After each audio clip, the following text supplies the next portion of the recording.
colleagues, friends, and brothers and sisters. This afternoon we are gathered to have a discussion on issues that are pertinent to formally educating ourselves in our country. My name is Kojo Gavua. I belong to the group that is organizing this. The group is the Progressive Intellectuals. The Progressive Intellectuals are a conflation of intellectuals from Ghana's tertiary institutions across the country. Now, they have come together to constitute what is referred to as an ideas factory. Ideas factory that would brainstorm, critique, discuss, and disseminate information on policy issues that affect us all in the country, and also formulate ideas that can be factored into policy in Ghana. It's based on the fact that we intellectuals cannot sit on the fence observing while our country struggles to transform for the better. We intend to not drag this program very long. We were to start at 2 o'clock. Fortunately and unfortunately, today is also another day for reading next year's budget. And many of our colleagues have been engaged in that exercise. A number of them called, and they are on their way coming. So we cannot wait for too long because our colleagues and friends from the media have other assignments, and some of us too have to travel back to our destinations outside Accra. So we will begin now. And to do that, I'd like to invite the following onto the podium. I'll then introduce the chairman and do some housekeeping jobs, revising the program a little bit conveniently, and then we'll start the affairs. So may I kindly invite Professor Kendi onto the stage. I'd also like to invite Professor Moro Brian onto the stage. May we please have Professor G.K.T. Odro onto the stage.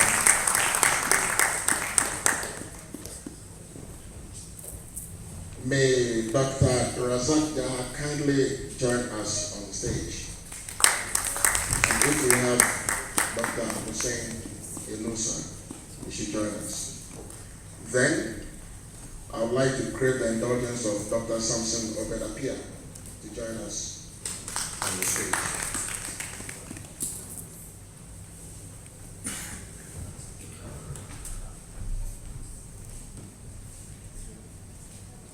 Under normal Ghanaian circumstances, we should be praying to start a ceremony. But this is an academic atmosphere, and in our academic institutions, we trust that we have to respect everybody's path to heaven. So may I ask that we all pray silently for 30 seconds and continue.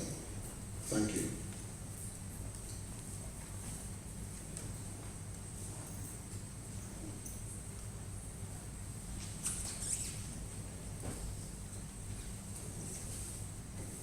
We pray the program starts and ends successfully.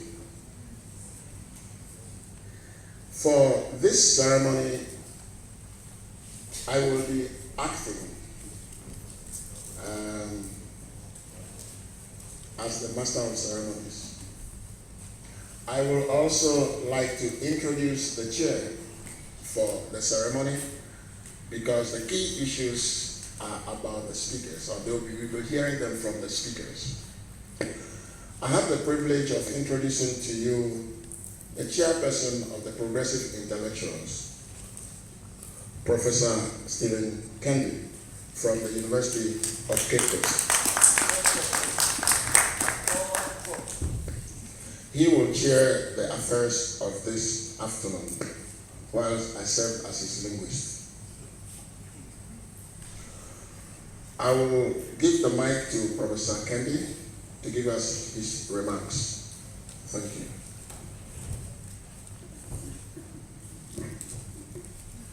Okay, thank you very much, Professor Gawa, MC. Professor Gawa is the Secretary to the Progressive Intellectuals.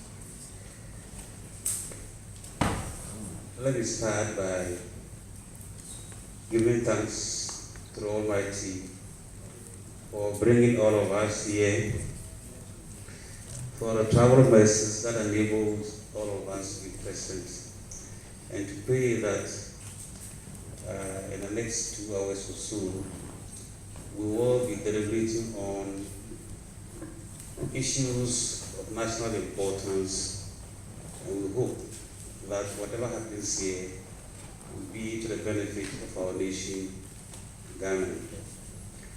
Let me take this opportunity first to recognize Ambassador Moses Mabinga, who's in our presence from the back, NBC.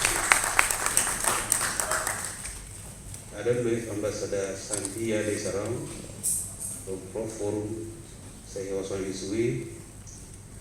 The Progressive Intellectual members from the University of Ghana, I hope you are here, from the University of Cape Coast, from UPSC, from KNUST, and the other public universities, Winneba, and so on.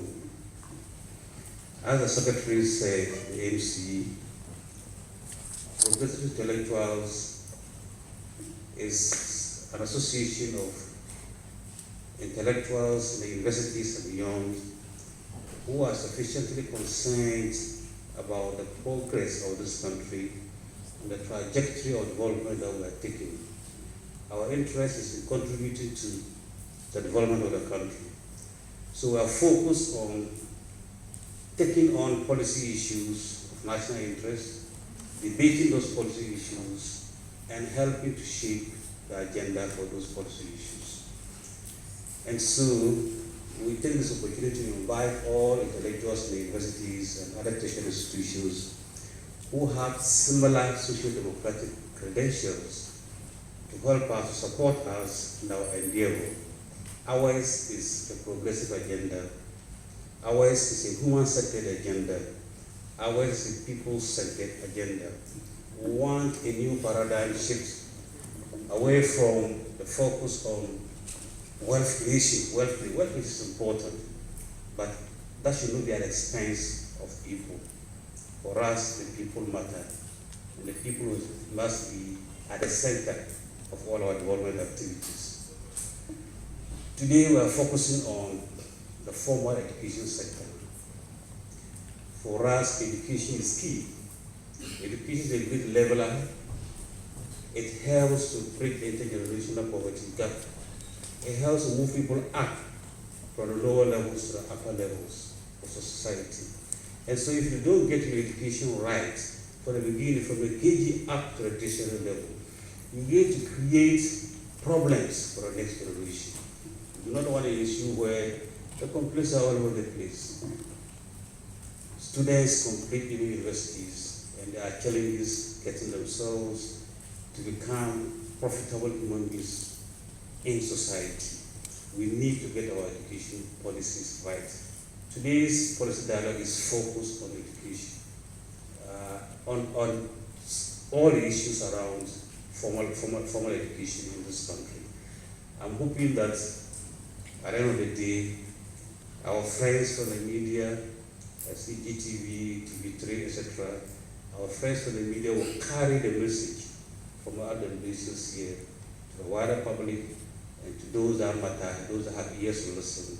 The policymakers who are designing the policies for us for the next decade or so, that we need to have policies that really focus and building the human capital of this country in the right way. Having said that, I welcome you all to this forum, dialogue series, the second hour dialogue series. Next year we'll be having a lot more of them, and I hope that you come around and support us to carry our message to the wider society of this country. Thank you very much. Thank you very much, Mr. Chairman. This program is being facilitated by one of our partners, the Frederick Ebert Stiftung. So would like to give the opportunity to their representative to give us a word.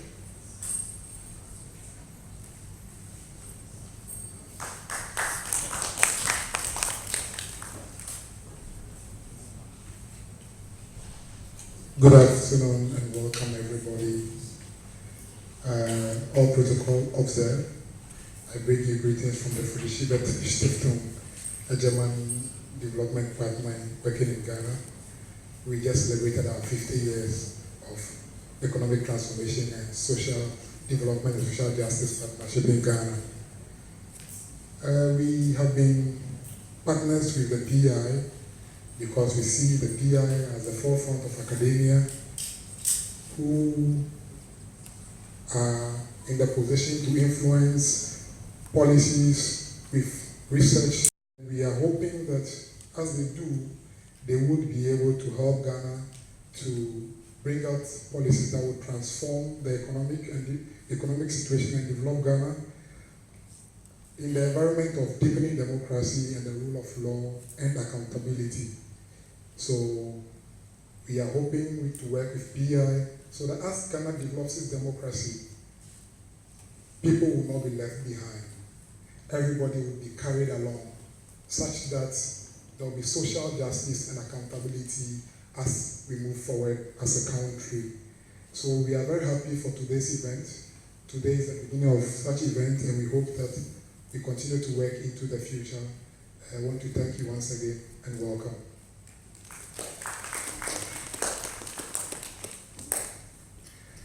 Thank you, FES. Yes, as the chairman intimated, this afternoon our focus is on formal education at the tertiary level. And the theme says, in search of relevant formal education in contemporary Ghana. We recognize the fact that education is not just restricted or limited to the formal sector. We educate ourselves informally, at home, in the market, in the theater, on TV, on social media, and so on and so forth. But the ones for which we have national policies is the formal education. And in recent times, we have had a number of policies or policy statements on formal education. This afternoon, we are reflecting on some of these policies, and we have 4 key speakers to address some of the topical issues, and I hope that we are going to remain very patient, attentive, so we can listen and hear clearly.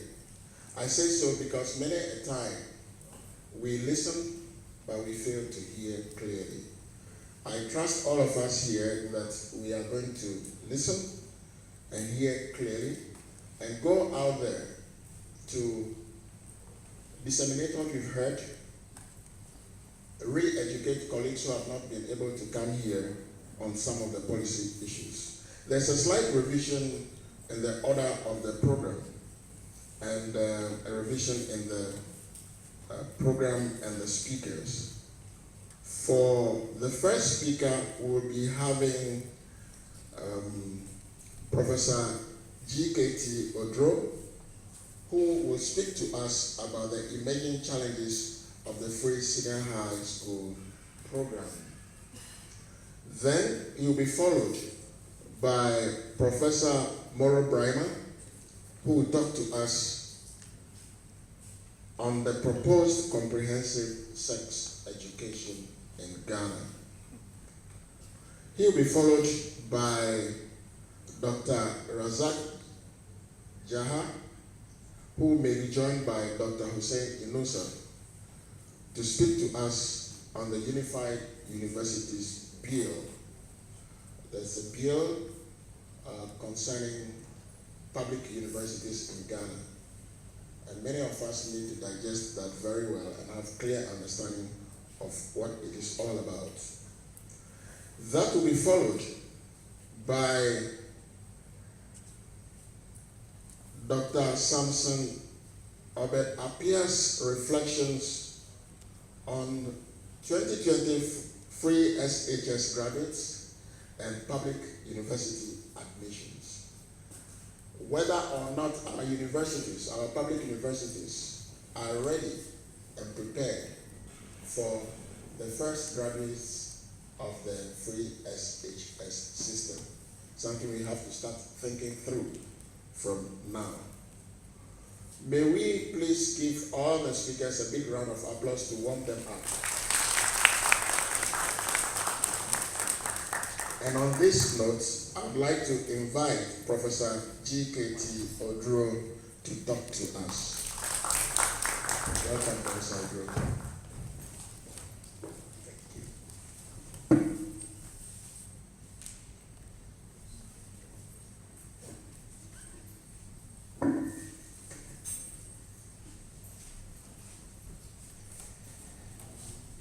Professor Chair,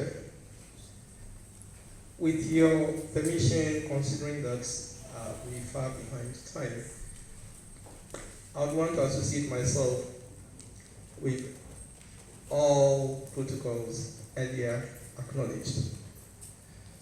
I thank the PI for granting me the opportunity to be in this hall the first time after 1998, when I saw myself in this hall for NUC's activities. Thank you very much. I must also say that I'm very pleased to be associated with this policy dialogue and for the opportunity to talk on free SHS, emerging challenges. I'm extremely happy because free SHS implementation has been an issue of great concern to me, and I have since 2017, of its inception, made contributions towards implementation. In this presentation, I would want to address three key questions. What is the place of secondary education in national development? What are the challenges associated with free SHS? And in doing this, I want to establish the fact that free SHS is not new. The concept free, the phenomenon free is not new. It is not a 21st century phenomenon. Then the third question would be, how do we cope with the challenges associated with the free SHS? Professor Chair, permit me to draw attention to the fact that education is a key ingredient in accelerating development in both personal and social context. No aspect of our nation's development agenda can therefore be strategically pursued without reference to education. For this matter, I'm referring to quality education. Central to the chain of education levels is secondary education, which provides the transitional bridge between basic education and tertiary education. It is at the level of senior high school that the foundations of knowledge, skills, and attitudes laid at the basic school level are sharpened and modified to fit into our national human capital development aspirations and values. The quality of students produced by our senior high schools, be it grammar or technical and vocational type, play a crucial role in determining the quality graduates produced by our tertiary education institutions. And also, it is a fact that no policy discourse on the development of knowledge, skills, and attitudes necessary for sustaining our nation's development can be considered complete without reference to what happens at the secondary school level. It is in this light, Professor Chair, that successive governments have since independence put in measures such as fee-free education to ensure that our young ones gain access to secondary school education. Governments of the Convention People's Party, CPP, the National Democratic Congress, NDC, and then the New Patriotic Party, MPP, have all provided free education in varied forms and implementation philosophies. It is worth reminding ourselves, therefore, that the phenomenon fee-free secondary education is not a 21st century phenomenon or the creation of any 21st century policy maker, as some schools of thought want us to believe today. Guided by its egalitarian political philosophy, UNESCO's 1960 Convention Against Discrimination in Education, and the Education Act of 1961, Act 87, the government of the CPP provided free education at all levels of the educational system: the primary, middle, secondary, and tertiary levels of education. Secondary education received notable attention. A national secondary schools project driven through the Ghana Education Trust was embarked upon with the aim of increasing access to secondary education in remote and poor regions such as the northern, upper west, and upper east areas then. And I must say that until 1966, when the CPP government was overthrown and the government of the National Liberation Council and the Progressive Party scrapped fee-free education because they thought it was an albatross on the nation's neck, no parent in Ghana paid any school fees from primary school to university levels. The 1992 Constitution of our country reawakened the free education phenomenon. Article 26B of the Constitution, for example, secondary education in its different forms, including technical and vocational education, shall be made generally available and accessible to all by every appropriate means, and in particular by the progressive introduction of free education.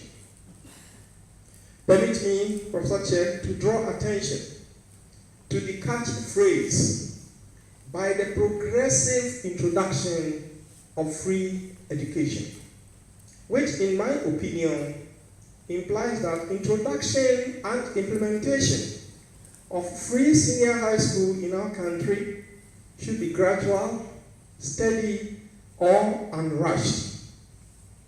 I am not a constitutional lawyer, but my assumption is that the framers of the 1992 Constitution provided for a progressive introduction of free education because of the country's limited resources, which are likely to adversely affect the management of other sectors of our economy, inhibit quality implementation of an instantaneous free senior high school program, and also create sustainability challenges.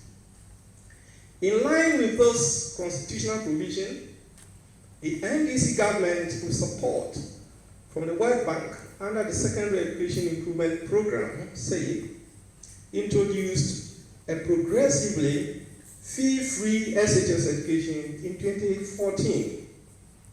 The NDC maintained the Northern Scholarship instituted by the CPP government. Through the NDC's progressively fee-free program, scholarships for needy senior high school students were provided. The NDC also invested heavily in senior high schools building projects and capacity building for mathematics, science, and ICT teachers. In September 2017, the government of the NPP decided to move beyond the constitutional mandate of progressive introduction of free senior high school education by introducing an instantaneous wholesale free SHS program as we are experiencing now.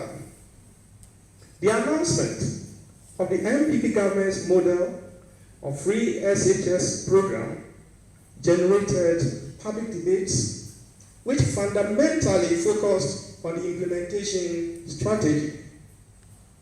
And indeed, no contributor to the debate kicked against the phenomenon of free SHS, nor denied the access expansion advantages associated with the removal of all fees and other related costs in the provision of senior high school education in the country.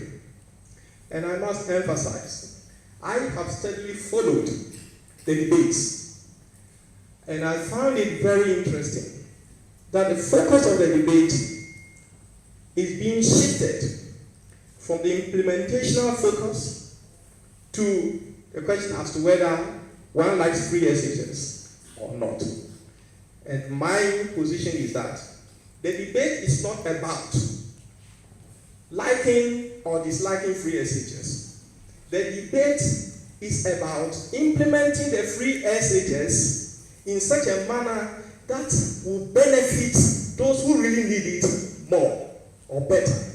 That is the debate. And we must take it from that. And so in the presentation I'm making, that is what I'm driving at. So the debate, however, there were questions of implementation concerns that remained unanswered prior to the implementation. And some of these were, how do we ensure that quality is not compromised in the wholesale implementation of the fee-free school policy? How do we sensitize stakeholders, particularly parents, against reneging on their fundamental shared responsibilities towards secondary schools? How was the policy going to be funded to assure its sustainability without government reneging on its financial commitment to other sectors of the economy, such as the road sector, the health, and others? These were questions of concern which some stakeholders sought answers for. A number of individuals and groups, including a former Minister of Defense, Honorable Dr. Kwame Alukufor, a staunch member of the NPP, cautioned the government not to rush the implementation of the program, but to rather make better preparations to ensure its sustainability. I remember my own submission that the Ministry of Education should not rush in implementing the policy, and that the first year of the government's assumption of leadership should be used to sensitize parents and other stakeholders to enable them think through the implementation strategies towards understanding the implications involved, initiate a process of revamping and equipping the science laboratories of less endowed senior high schools and stocking their libraries with books, and putting in strategies to ensure that supplies to schools are not unnecessarily delayed. These concerns were ignored amidst name tagging, with the Ministry of Education arguing that all necessary consultations had been done and that implementation plans were solid to sustain the policy. Professor Chair, characteristic of all free education policies, there is no doubt that the government's free SHS policy has made gains when it comes to access. Records suggest that approximately 1.2 million students will benefit from the policy in the next academic year. Thus, the key school-based benefit associated with the initiative relates to access expansion. Indeed, the historical analysis of free education models from the era of the CPP government and experiences from a country such as Kenya established strongly that increased enrollment is a common feature of every fee-free policy initiative. Emerging challenges. Like the CPP's experience, which in my opinion should have guided the Ministry of Education in its rush to scale up implementation of the free SHS program, enrollment has outstripped available senior high school places in the country. In 2018, we had to grapple with the challenge of accommodating approximately 181,000 students, which in my opinion, proper pre-implementation planning could have obviated. The issue of admission grades came out strongly as a factor that led to increased enrollment. Some headmasters I spoke to disclosed that in some schools, BEC graduates with grades as low as 50 were admitted to SHS because the Minister of Education had it described as irrelevant and unnecessary cut-off point for the admission and implementation of the senior high school policy. We cannot talk about quality without talking about standards. And for that matter, cut-off points. And I'm yet to see any country in the world where admissions to secondary schools are made without grade cut-off point for placement. The huge student enrollment increase with the Ministry of Finance in its 2018, which the Ministry of Finance in its 2018 budget pegged at 32.8%, obviously required strategies for accommodating students. It was also called for techniques to cope with challenges relating to the equity and quality components of the free SHS policy. This led to the introduction of the double track system as a coping intervention. In 2018, I sampled opinions from 120 stakeholders on 3 simple questions on the impact of the double track system on access, quality, and equity. Do you have it there? Thank you. In terms of impact on access, all 120 respondents ranked the impact with high. 116, representing 96.7%, indicated very high impact, and 4, 3.3%, suggested high impact on enrollment. Without the double track system, the government would not have been able to manage the enrollment of almost 181,000 students at the time. So the greatest impact of the double track system is the management of increased student enrollment. While the double track system provided an alternative means of accommodating the increased number of students, I also find it to be a strategic intervention through which government has reduced its expenditure on the free SHS. My investigation suggests that in 2018, with the double track system, the government spent approximately 323 million Ghana cedis on the free SHS. Without the double track system, the government would have required approximately 1.3 billion cedis to accommodate the increased numbers of students. With the financial benefits associated with the funding of the free SHS through the double track system, ladies and gentlemen, one should appreciate why government, despite the quality challenges associated with it and the psychological torment experienced by some students. Regarding the double track system's impact on quality of teaching and learning, 24 out of the 120, representing 20%, said the impact was high, while 52, representing 43.3%, and 38, representing 31.7% respectively, ranked the impact very low and low, with 6, representing 5%, saying the double track system had not made any significant impact on quality teaching and learning. Thus, 90 out of the 120, representing 75%, ranked the impact on quality teaching low. That so far as managing challenges relating to access expansion is concerned, the double track system, as I've already said, is a perfect intervention. But I cannot say same in terms of quality.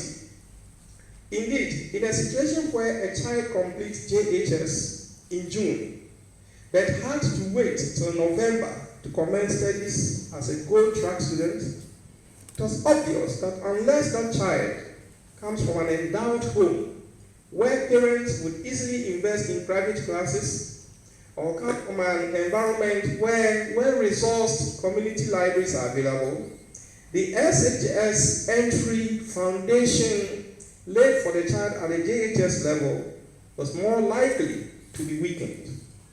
A situation such as this may put pressure on the child as he or she tries to catch up with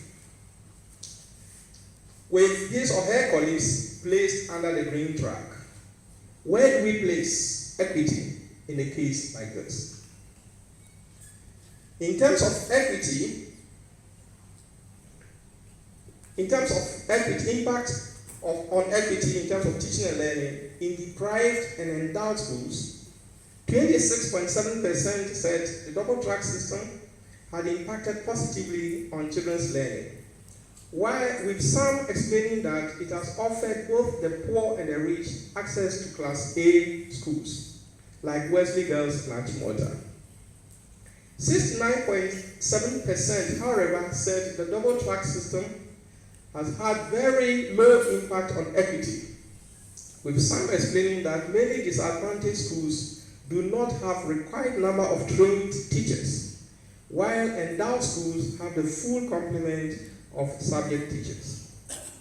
The foregoing Professor Chair suggests strongly that quality and equity, which are key components of the Sustainable Development Goal 4, SDG 4, are suffering in the current mode of implementing the free SHS policy.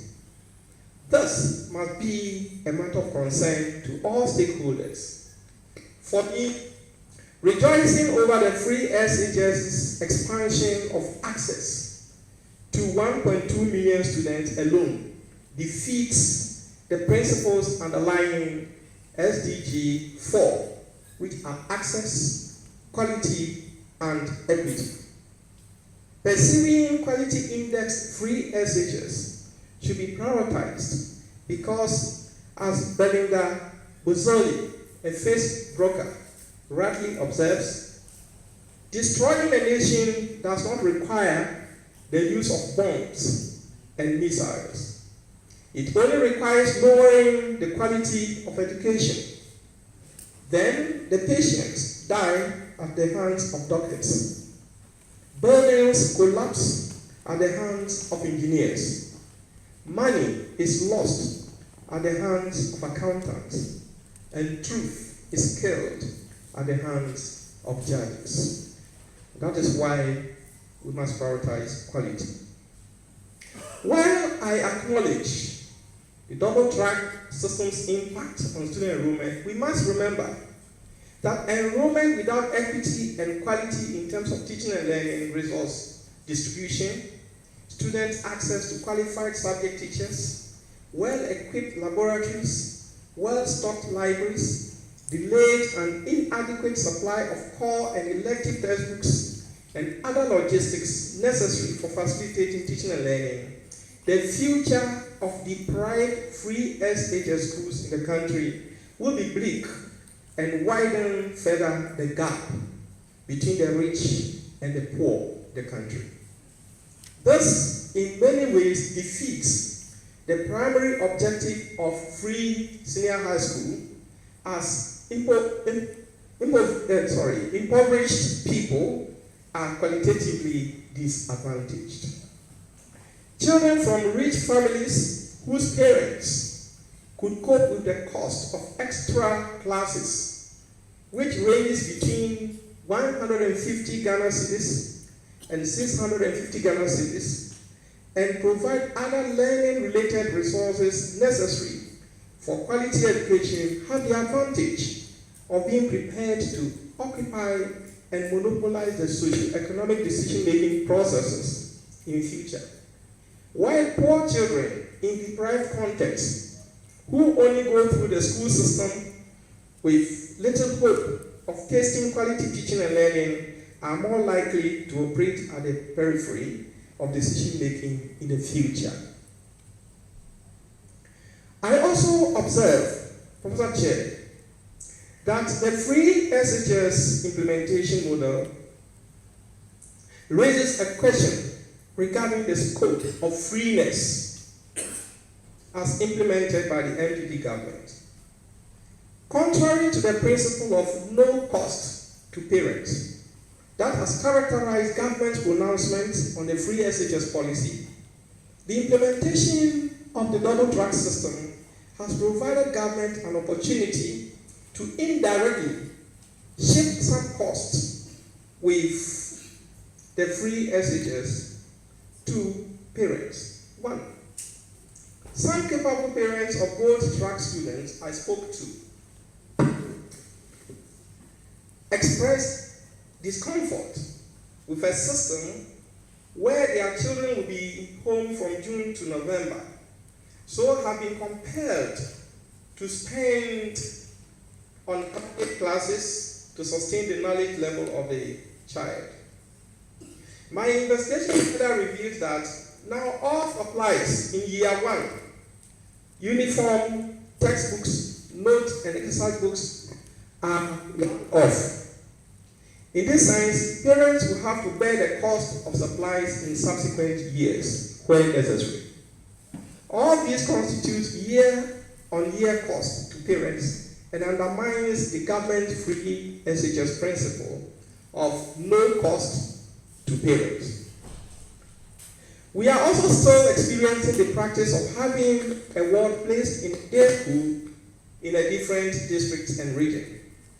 A headmaster who encountered a parent lamented as follows: "The imposition of this choice comes with serious costs and moral implications, especially for girls, some as young as 13 years.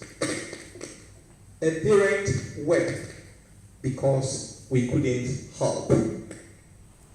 Professor Chair, as we enter the next academic year, one challenge which I anticipate at the tertiary education level is how to accommodate the increased number of applicants, not only in terms of residential facilities, but more importantly, lecture theatres, hybrid and science laboratories, which I'm sure my colleague speaker will address. How do we cope with these challenges? I have always proposed that free SHS should be limited to only those who cannot pay. Under the financial constraints facing the implementation of the free SHS, and here, let me say that if anyone tells me that funding of the free SHS doesn't pose any financial challenge, I will not believe it in any way. Because if we look at interventions that are coming up, one, for what purpose would trained teachers practicing be asked to pay to be licensed? It is because money is needed for something else. For what purpose are roads all across the country? If you go to my district, Aguna East, between Winnipeg and Swedru, the potholes, some are manholes, and others I cannot get where to describe them. Why? It is because money is needed to fund senior high school. And there are many others you can think about. So, under such circumstances, which we are experiencing across board, I think that I have no other suggestion to make than to concur with the July 2018 view expressed by the Minister of Finance, Honorable Fullmp41, that, quote unquote, the policy must target the vulnerable ones who lack the financial capacity and allow those with the means to pay for their children continue to pay fees. If the spirit behind the free SHS is to help poor citizens catch up with the rich in accessing quality education, then the target beneficiaries should be the poor in the society. In that case, there will not be the need for double tracking, and money will be saved from the rich to strengthen the capacity and enhance quality of poor students. My second suggestion is that boarding schools should be exempted from the free SHS funding. Exempt boarding schools and concentrate on day schools. In my opinion, it is unfair that both students in boarding and those in day schools should benefit from free SHS at different levels of cost, when parents of both day and boarding school students pay taxes. This does not assure equity. Kenya, which has been the key reference point for government justification for the free SHS implementation, never extended free education to boarding schools. Neither did they adopt the double track system. Kenya's is a free day secondary education. Cost of boarding is borne by parents. In conclusion, Professor Chair, ladies and gentlemen, I wish to state that the double track system has been a necessary evil for mitigating the effects of the poor pre-implementation planning of the free SHS. The system has, however, made little impact on quality and equity components of the free SHS, especially in disadvantaged rural schools. In managing the limited funds available for the free SHS, we should focus more on the poor who cannot pay their children's fees so that they would also enjoy quality. The poor also deserve better. Someone was talking to me and he made an analogy. He said, in a house, a home, where a parent and a wife have children and have housemates, they prepare fufu, and the woman serves the husband and the children with the original soup, with the fish, the meat. And then the maid servant is also served the fufu, but with diluted soup. The soup diluted with water. And fish, meat, no. The maid can only send the fish and the meat in the soup. And yet they eat. If you ask the children, what did you eat? They will tell you, fufu. With what? They will tell you, with soup. If you ask the maid, what did you eat? She will tell you, fufu. With what? With soup. But if you want to examine their development, the growth between the maid and the children, you will come to realize that as time goes on, the children will be more developing well because of the nutrition that they had compared to the maid. But all of them ate what? Fufu with what? With soup. So the poor and the rich are both benefiting from free SHS. But the rich has the capacity of engaging extra assistance to provide quality. The poor only rejoices over the opportunity of gaining access to the classroom. But at the end of the day, the rich will monopolize the decision-making process. The poor, except those who will be heard by God, will remain at the periphery. And if we don't take care, the burglar proofs we are putting all around our houses, our rooms, we will have to strengthen the burglar proof because they will have to find work to do.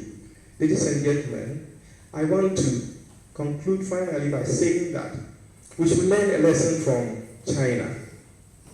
China has become China today because China ensures fairness by reasonably allocating educational resources, giving priority to the rural, remote and poor areas, as well as regions of minority, increasing the aid for poor students and giving equal education to farmers' children, so as to make every student beneficial talent.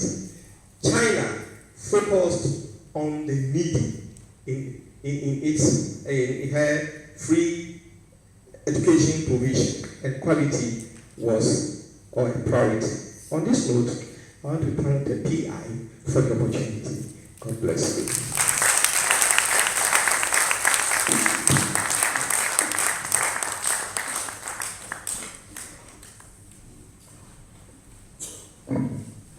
And may God bless Professor Grow and our country, Ghana. Thank you very much, Professor Grow. May we appreciate him once more. Good. In his concluding remarks, he reminded us that the double track system of the free SHS has impacted on access, but not on quality. Also, he reminded us that access without quality and equity only widens the socio-economic gap between the poor and the rich.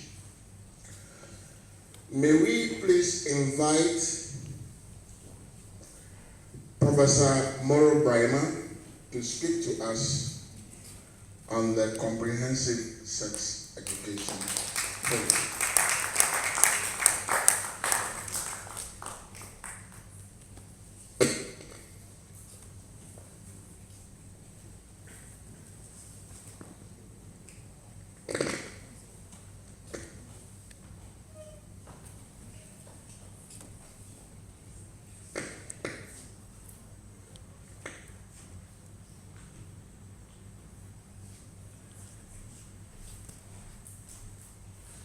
Good afternoon, ladies and gentlemen. Before the presentation is brought up, just by way of introduction, I am not an educationist. I am a planner. I happen to find myself working in the quality assurance unit of my university, Fullmp41 University of Science and Technology. We're encouraged to do further studies. So I went to do a PhD in strategic planning, higher education management. That is how come I came by education. When I came back 20 years down the line, when the Ministry of Education decided that it was time to transform teacher education in Ghana, they said they wanted to change the diploma awarding institutions to teacher or to degree awarding institutions. And my university was included as one of the 5 universities that were to see to the transformation by developing a new Bachelor of Education degree. And I was chosen to represent my university in the team that was formulated nationally to draft the Bachelor of Education curriculum. That is where I came across comprehensive sexuality education. By way of some background, I would want to say that Ghana was strict to sign an agreement that will lead to re-implementing comprehensive sexuality education in our public schools. Maybe we didn't realize it. But what we have also observed is that CSE, or Comprehensive Sexuality Education, is an agenda that is being promoted by the LGBT group, the lesbians and homosexual groups in the world. How did they do it, or how are they doing it? They have managed to capture almost all the UN agencies, including the media. And they are pursuing the agenda. And one of that is the comprehensive sexuality education, trying to make sure that the whole world is implemented. This comprehensive sexuality education is approached in 2 ways. One is through public schools, the youth, targeting the youth in educational institutions, including our country. And the other is through CSO and vocal people and the media and other communities in our country and everywhere. The good people of Ghana, however, were very smart. They realized it.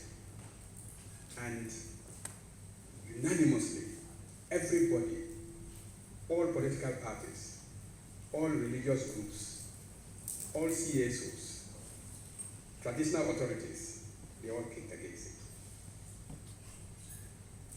But it is not enough to kick against it without knowing what it is. So what is this comprehensive sexuality education? I want to take first sexuality education.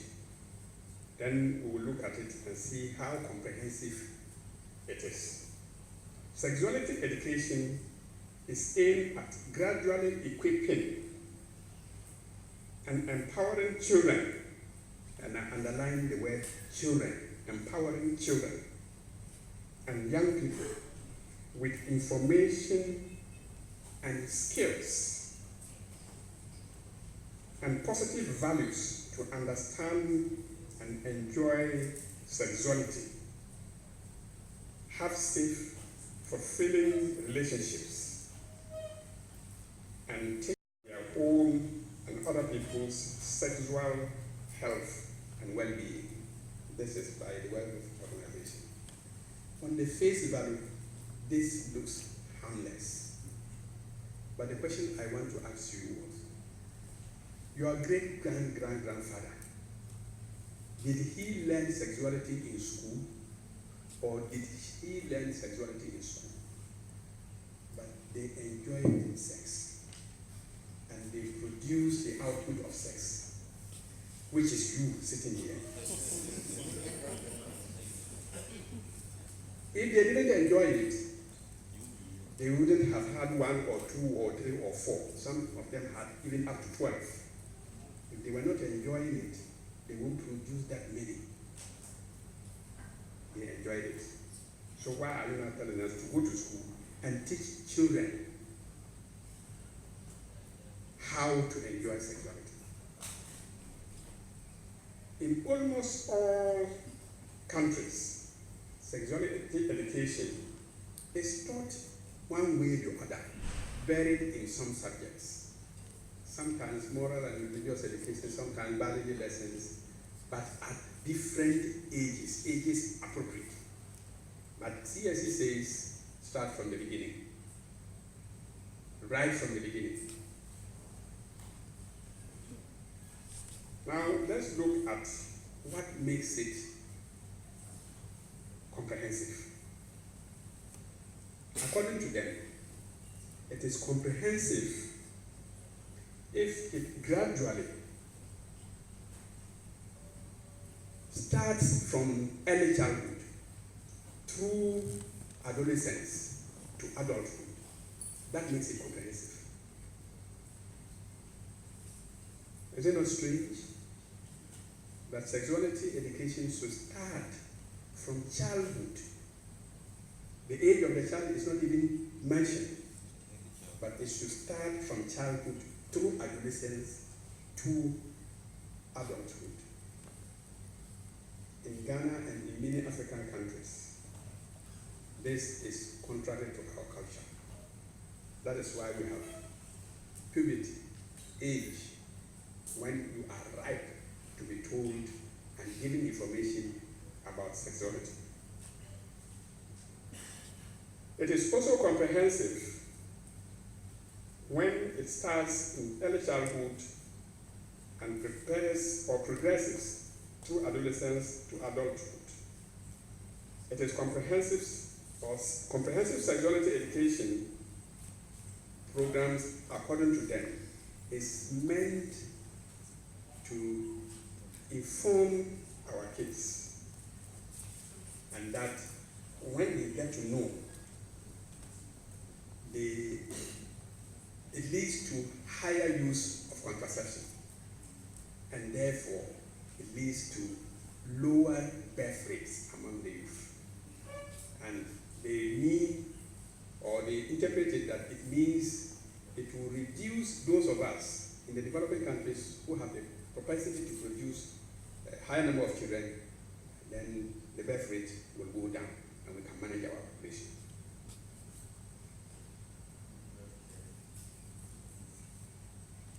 They also say CSE itself, we know it is part of the LGBT agenda. And the agenda means catch them when they are young, so that as they grow, they are already used to it. And they can, they will be receptive to anybody who tries to have a relationship with them. That is not what we want. Now let's look at the agenda, CSE agenda, and how it contradicts Ghanaian religious and cultural values.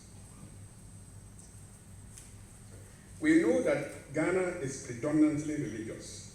About 95% of the population are all religious, with about 71% being Christians, 18% being Muslims, and other religions about 5%. And all these religions,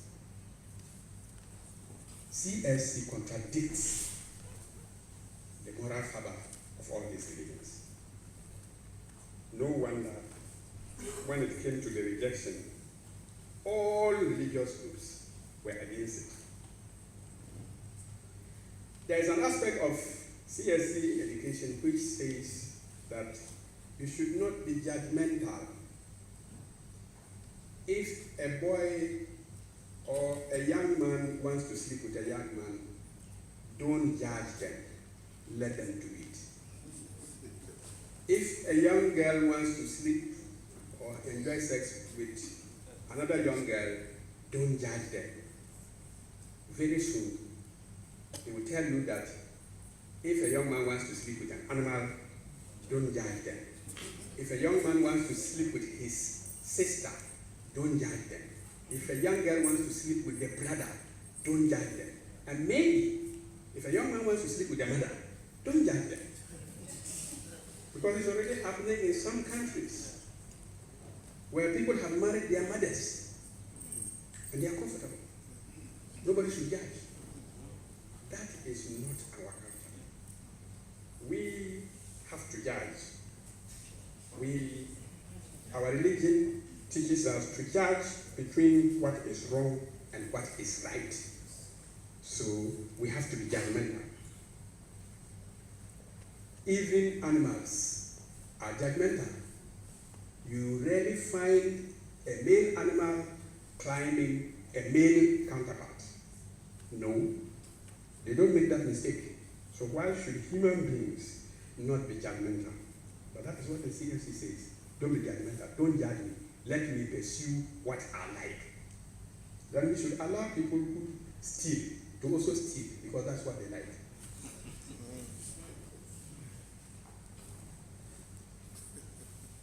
CSC adopts the rights-based approach to sexuality. They say that it is the right for every human being, including children, if they choose to enjoy themselves sexually, let them do. But we in developing countries, they call us developing countries, we say the right to development is what we should pursue.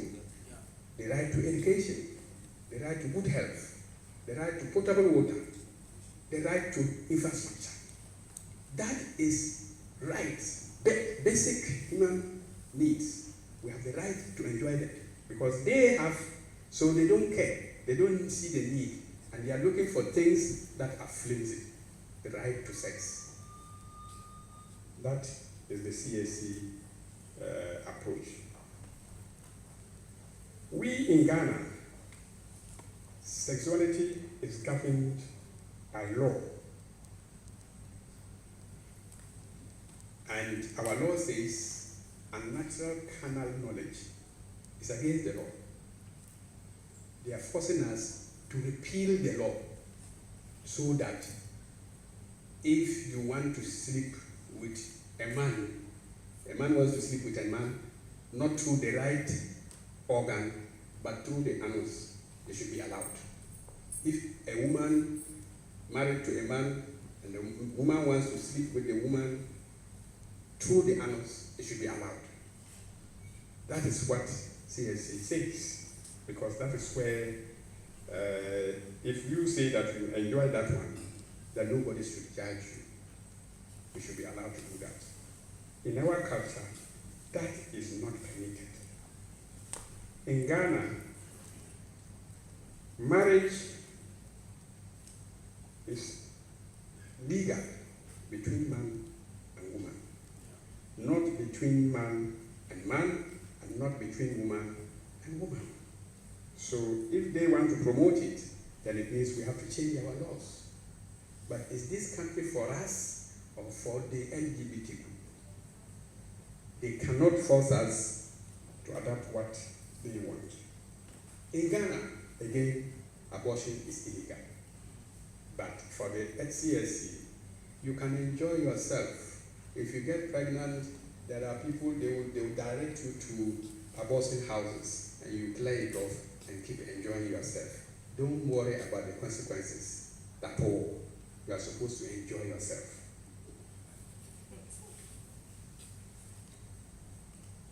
We cannot allow this because this is detrimental to our culture.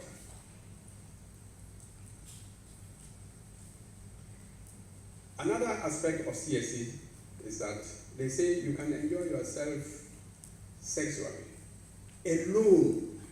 Alone. You don't need a partner. So a man can use other things to enjoy yourself through masturbation. It's allowed as long as you are enjoying it.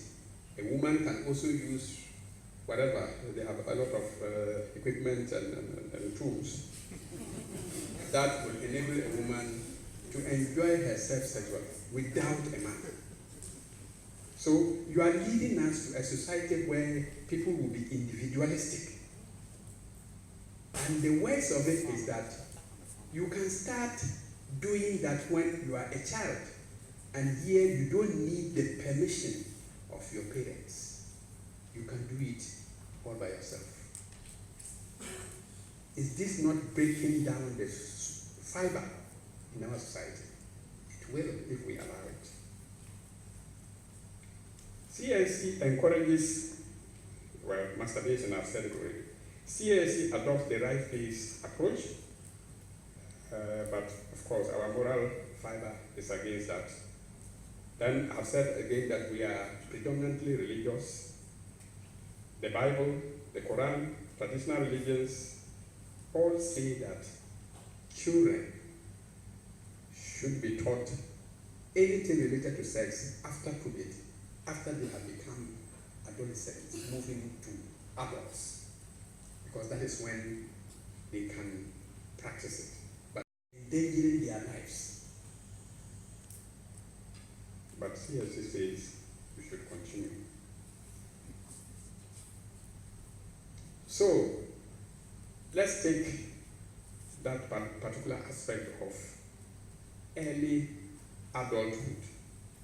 We all know, and if you like ask the educationists, they say that when you find people in school and they are performing well, then their minds are not in love affairs, in sexuality, they are not sexually active. But those who start sexually active from secondary school up to university, they normally will not have a good academic life, and they may not turn out to be good adults. They may not turn out to be good parents. That one is a fact everybody knows. But they say start it early. So is this not an agenda to make me and you stupid so that others will produce and think for us? Because if you get used to alcohol and drink, then you can't make it. You try the Red Indians in America. They only know how to drink and have sex, and they never develop. They just gave them that, and then they indulge in it, and then it dulled their brains, so they are not able to develop. That is what they want us to do. So, having known this, I want us to look at one aspect. What is the way forward? We all know that this agenda is simply not good for us. But the LGBT group have captured the UN agencies. Every UN body, they are there, and they are at the top. And they are the people who are leading policy. So they try as much as possible to put in this CSE as a condition to all development aid that comes to us. That is how come it came into our educational system. When I joined the group that was preparing the educational curriculum for the Bachelor of Education in Ghana, we had an expert hired by UNESCO who visited us. But before we went there, some people, some religious organizations had given us information that, look, you people, the curriculum that you are preparing, make sure it doesn't include this agenda. Otherwise, we reject it. So we're already alert. This lady came, and there was an aspect called inclusivity.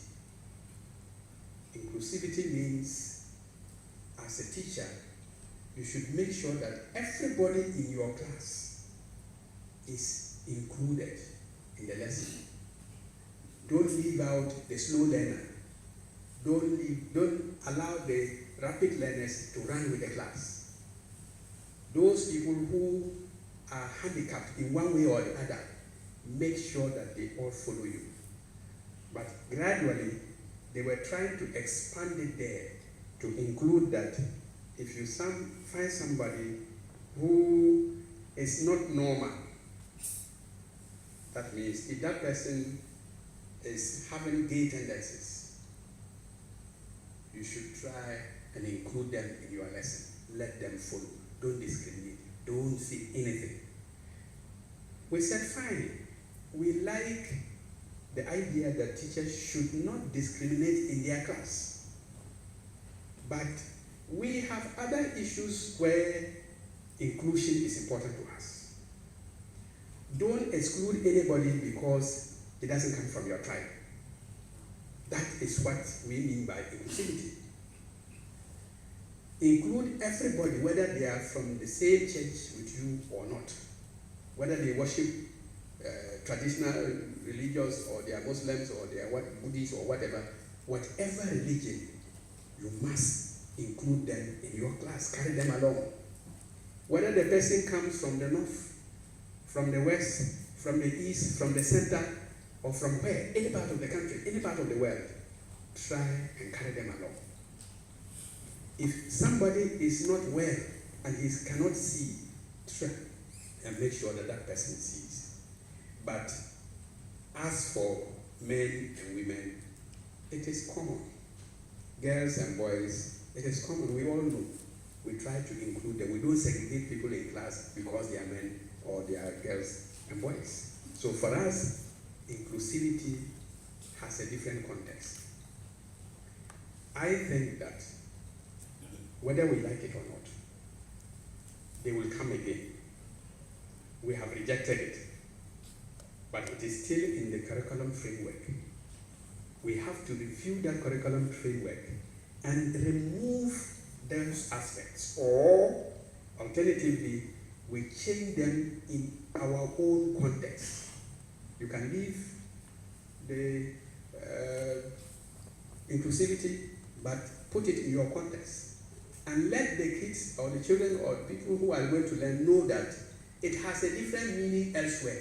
We don't mean that one. We don't want that one. We mean what we know.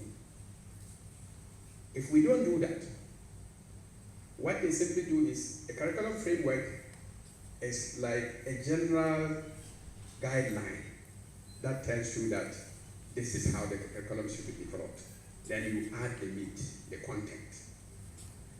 But once it is in the framework, they have already got material that is well developed, very explicit, telling you how people can transform their gender from male to female, from female to male, from whatever to whatever, and they have as many as 18 gender, different types of gender, and still counting. In Ghana, we believe in natural gender. You are either a man or you are a woman. That's all. These ones are simple to know, simple to recognize, and simple to practice. But if you want to say that I am a man, but my orientation is towards a woman or towards another woman, a man, what is orientation? Orientation is just a satanic feeling.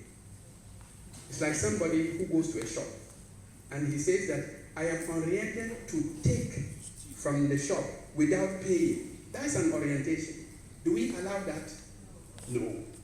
If somebody has a gun and another person has money, the orientation or the satanic feeling is that go, let him get to a corner and then you pick the gun. I mean, you use the gun, threaten him and take his money. Or if you see a beautiful lady, you watch when he's at the corner then you go and say, hey, lie down or I'll kill you. These are bad orientation. You should be able to tame your orientation. That is why you are a human being. Even animals can contain their orientation. But CSC says, allow people to have their own orientation.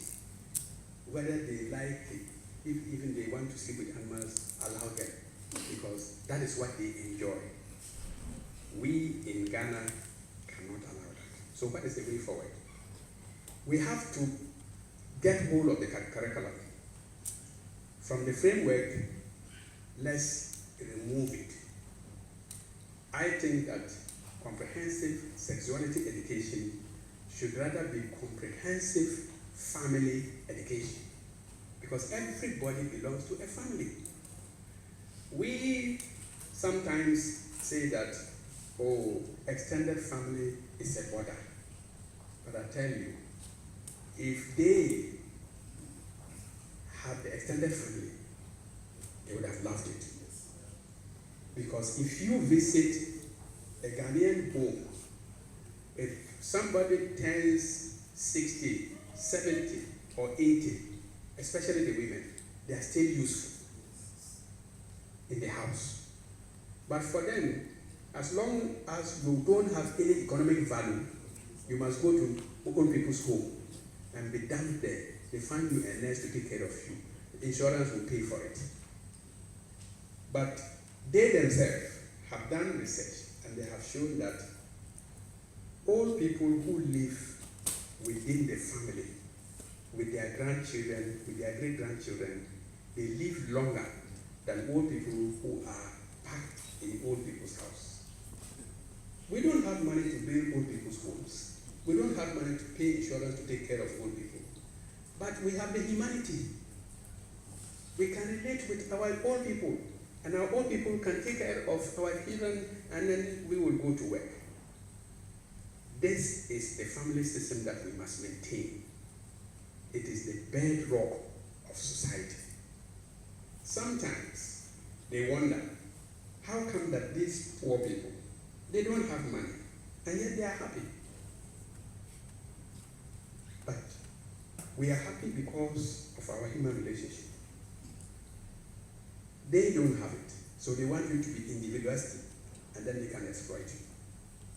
That is not something we should allow. How do we tackle it? I have told you that they have captured the UN bodies, and they pass the aid through it. If we are smart enough, we will get the aid and we'll be able to pick out, I don't want this, it's against my culture, just as we have done with the curriculum. We said, fine, we like the reform, we like the new curriculum, but the CAC aspect, no. If you just say no without an alternative, they will defeat you. Because, for all you know, I am told that in 6 of the regions in Ghana, there are NGOs there that are trying to sensitize people towards the implementation of the CSC. Even though the president has said no, they have ignored it. This country belongs to who? The country doesn't belong to the development partners. The country belongs to us. So if you are bringing something to us and we don't like it, we have the right. After all, you are the people who are promoting human rights. We also have the human right to say, no, I don't want this. Yes, I want that. I think we should come together, form coalitions. Fortunately, when this CSC matter came up, there was no NDC, there was no MPP. There was no Christian, there was no Muslim. Everybody was together. And we said, no, we don't want it. But we say no and leaving them to go around in our districts, parading as NGOs, coming to teach our people how to take care of their lives. That is where they will introduce it. And when they are successful, their people will come here for sex holidays. And they will sleep with your 4-year-old 5-year-old, 10-year-old, because they have been introduced to it. This is a satanic agenda that we must resist with all our might. The other aspect is to propose alternatives. Whilst we are being wide awake, we must propose alternatives to say that this is what we like. In Ghana, we have what we want in our curriculum, and I'll just run through a few of them, and then we will close.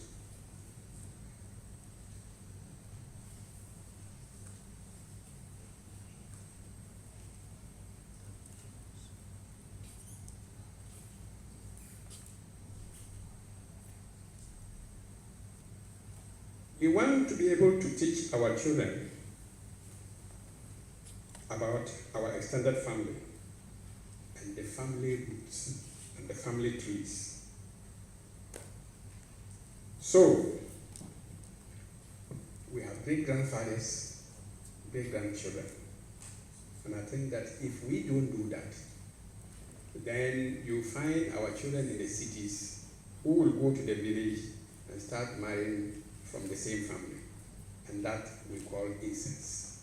We have to teach our children that we need, or we want this and not that. We shall teach our children the right to development and not the right to have sex anyhow. We shall teach our children to be judgmental sexually, to be able to say no if somebody who is not supposed to touch where should do so. We have the right to do that. And we need to teach our children how to make love and not just how to have sex. Because sex without love is nothing, it's beastly. But when you do it with love, then you are compassionate. You are aware of the feelings of your partner. That is what we should teach our children.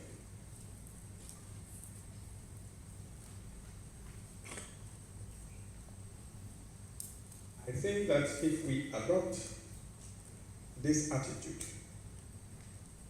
consciously and jealously guided, we will be able to ward off these intrusions that are meant to destroy our culture and to make sure that the LGBT agenda is carried through. We need to do that seriously. Finally, we must be united, because this fight is not going to be easy. I'll tell you my small experience. One day, I got a call from a friend, and he said, "Can you come and see me in the office? We need to talk. There's something coming." So I said, "Yes, I'll come." I came, and then he said he had somebody from the National Security who has come with an option or a proposition. He said some group of people from the Western world had come with lots of money, plenty money. All they wanted us to do, because I am a secretary of the Muslim community in my university, they said they have been to the Zongo to meet the Muslims. And when they started talking, finally, when they hit the right word, the Imam said, "So you called us because of this? If you don't leave here in 1 minute, we'll call the young men to send you away. And they will not send you away coolly." So they ran away. And they told them that, as for some of the pastors, some pastors, we have been able to convince them that they should find verses within the Bible to support LGBT agenda. And so the Christian community is not a problem. It's the big guys, the orthodox ones that are difficult, but once they get the mushrooms ones, and then they sing the song, it will go. But their problem was that the Muslim groups were very difficult. And they thought that the traditional people would be easy. They went there and they drove them away. So now they are targeting the elite, those who are in universities. My chairman, everybody knows him. He's a wild guy. So they said, as for the chairman, we know we can't touch him. That's why we are calling you a cool guy. So if you agree, go and find verses in the Quran to support the rights-based agenda of the LGBT. That, oh, you can choose to love a man if you are a man, but the Quran doesn't say no. So I said, my brother, if you had called me and used that money to buy a drink and given me to drink, I would put my hand in my mouth and cause myself to vomit. I wouldn't take that money. So the fact that I don't talk doesn't mean that I don't have a mind. I am much stronger than those ones who talk. So don't try it. And that was the end of story. In my college, the law faculty is under me. Some people came, went to the Law Students Association and told them that they could give them money they could promote them to run their programs. You know, students every year, they always have programs and they want support. And they said, we can give you money, no problem. We'll give you money to do your programs. But we want you to promote the idea that students have the right to enjoy themselves sexually. As long as you can do that, we will give you the money.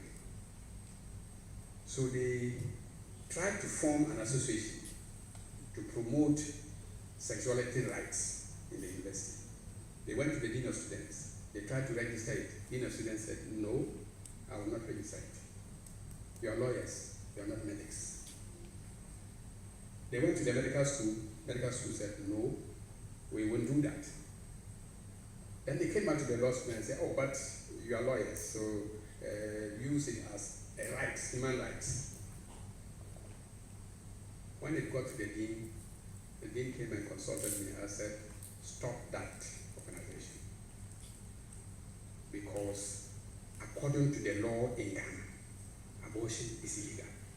So if you say, oh, girls can enjoy themselves sexually, and they had clinics in town where when you get pregnant, they'll pay you the money and then, give you the service, go and abort it, and then continue enjoying yourself. That is what they did. After stopping it, I went through hell in my dean. They went to a conference in Spain, and then my name came up, together with my dean, that these two people are preventing the university from getting lots of money. They went and twisted it to my vice chancellor. They twisted it to the Minister of Education, and they both called me. Why are you, we had press in need of money to develop our university. Why are you stopping people from bringing money to the university? So I asked my chief executive, sir, they have been in operation for the past 3 years. Did you go to Kasol to inaugurate the project? Have you seen any tangible thing from them? The money goes into individual pockets. So I will not support it. In any case, this is what they want to do. And he said, oh, okay, then keep quiet. We don't need the money. The Minister of Education passed the message through the NCTE boss. NCTE boss called me. I told him my part of the story. It died a silent death. So they will not stop. They will come to the universities. They will come to the basic schools. They will come to the district level. They will come to the private schools. They will masquerade as NGOs, protecting the rights of women. They will encourage you to do other practices that are not good for your culture. They are only doing that so that you will be receptive to the idea that a man can have sex with a man, a woman can enjoy with a woman, and anything. So that when they come for holidays, sex holidays, they can have you as partners, and the law will not go against you. That is the agenda. So, my brothers and sisters, this is the simple message. We have to stand up, and let's open our eyes wide. That's why we are educated. That's why we are going to school. This will kill the moral fiber of our society, and we must say no. A word to the wise is enough. Thank you.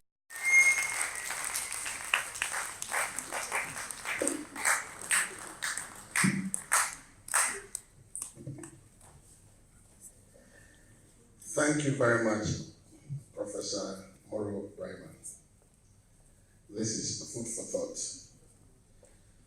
Well, he concluded by telling us that our cultural context is not conducive to comprehensive sexuality education.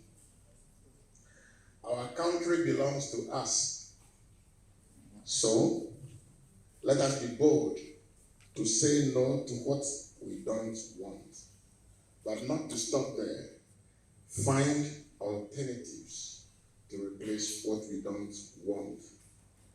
In this particular case, the alternative would be to educate ourselves on our extended family system. Our rights to development. We have to be judgmental in sexuality so that we will be able to say no when we don't want it. We must be united because the fight will not be easy. They will come in different ways. They will disguise themselves as NGOs and approach us coming with resources. We must be on the lookout, especially in our educational institutions. Thank you very much, Professor. Our next speaker will reflect on the Unified Universities Bill. This is a bill that is yet to become an act. How is it going to affect our tertiary educational system? May we please invite Dr. Razak Jahar to share his views. Thank you.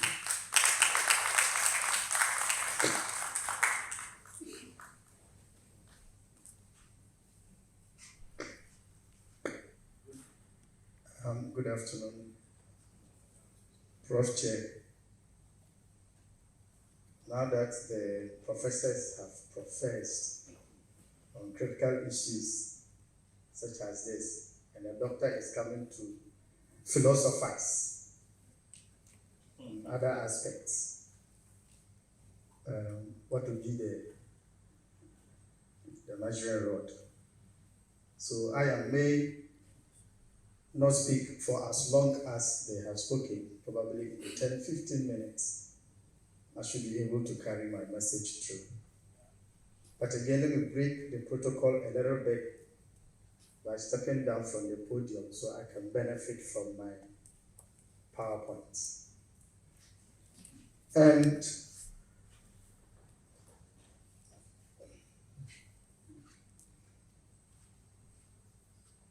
I think early this year, there was a very vigorous process by the government to actually introduce a legislation. And that legislation was to regulate all public universities in Ghana. And so the Public Universities Bill was actually brought to the public, and they tried to see if it is workable and if workable, how they were going to implement it. As it stays now, there is a lot of disquietness about it. And we don't know what the next step will be, but following the deliberations and the debates across the public universities, UTAG branches all over campuses, and the majority of the campuses actually rejected the bill. And of course, academics and some social commentators also made their inputs as far as the bill is concerned. So we try to also look at the bill and see whether this bill in the first place was necessary and whether the bill should even pass to regulate universities. And so I'm going to look at public universities. I'm going to look at the legal statuses of public universities.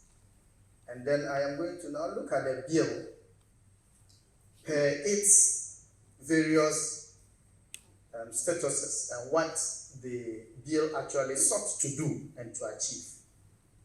And then I will proffer some conclusions and some suggestions going forward if the bill at all should be something that we should embrace as universities.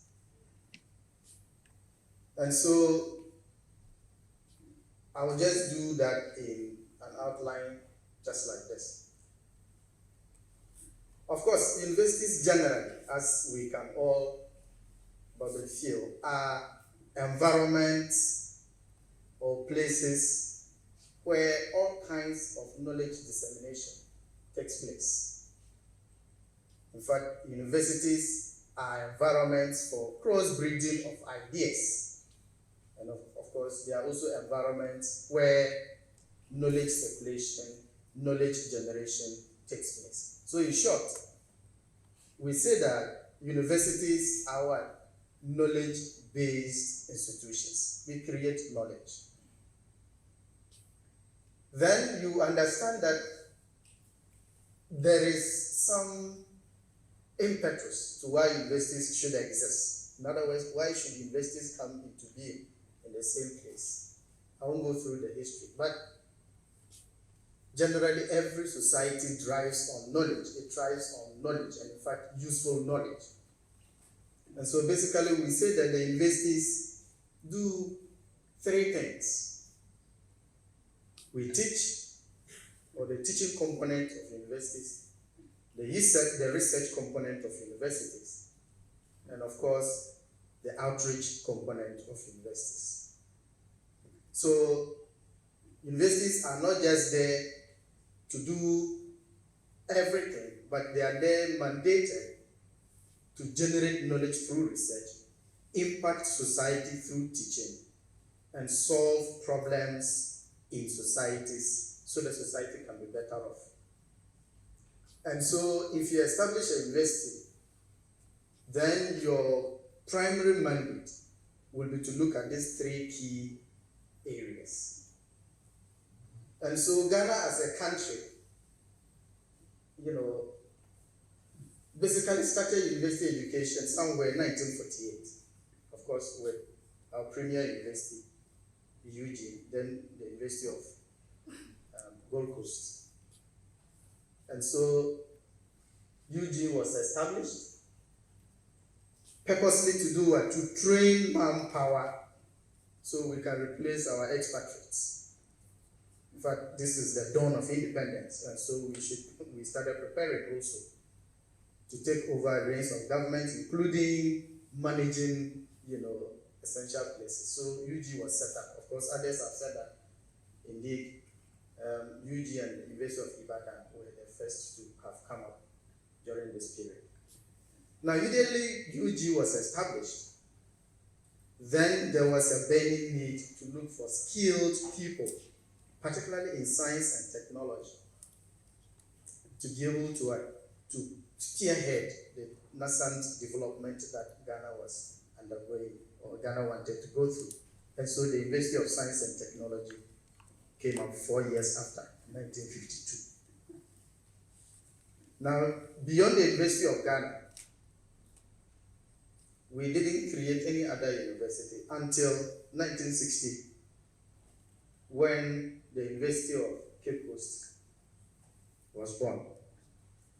And again, if you look at the mandates of all these universities, and Tanisha, I'm saying that University of Ghana to train manpower base for the country, University of Science and Technology interested in training skills in science and technology.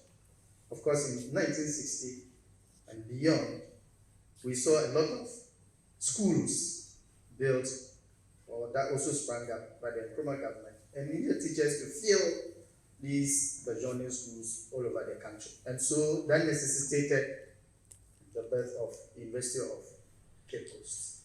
And so University of Cape Coast, was also established in 1962.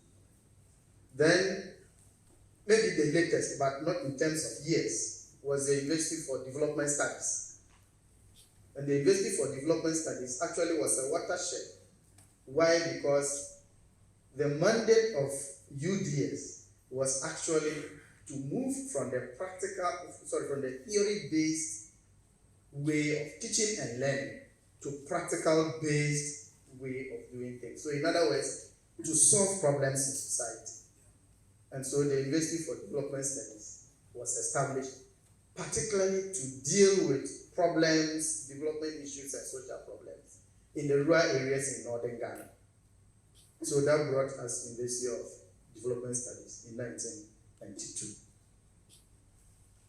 Now, maybe splitters existed, and we talk about the University of Winnipeg, which also came up to train professional educators. So that was also done in 1992. Of course, there were several campuses that were brought together. I think about 7 campuses brought together, and then University of Winnipeg was established.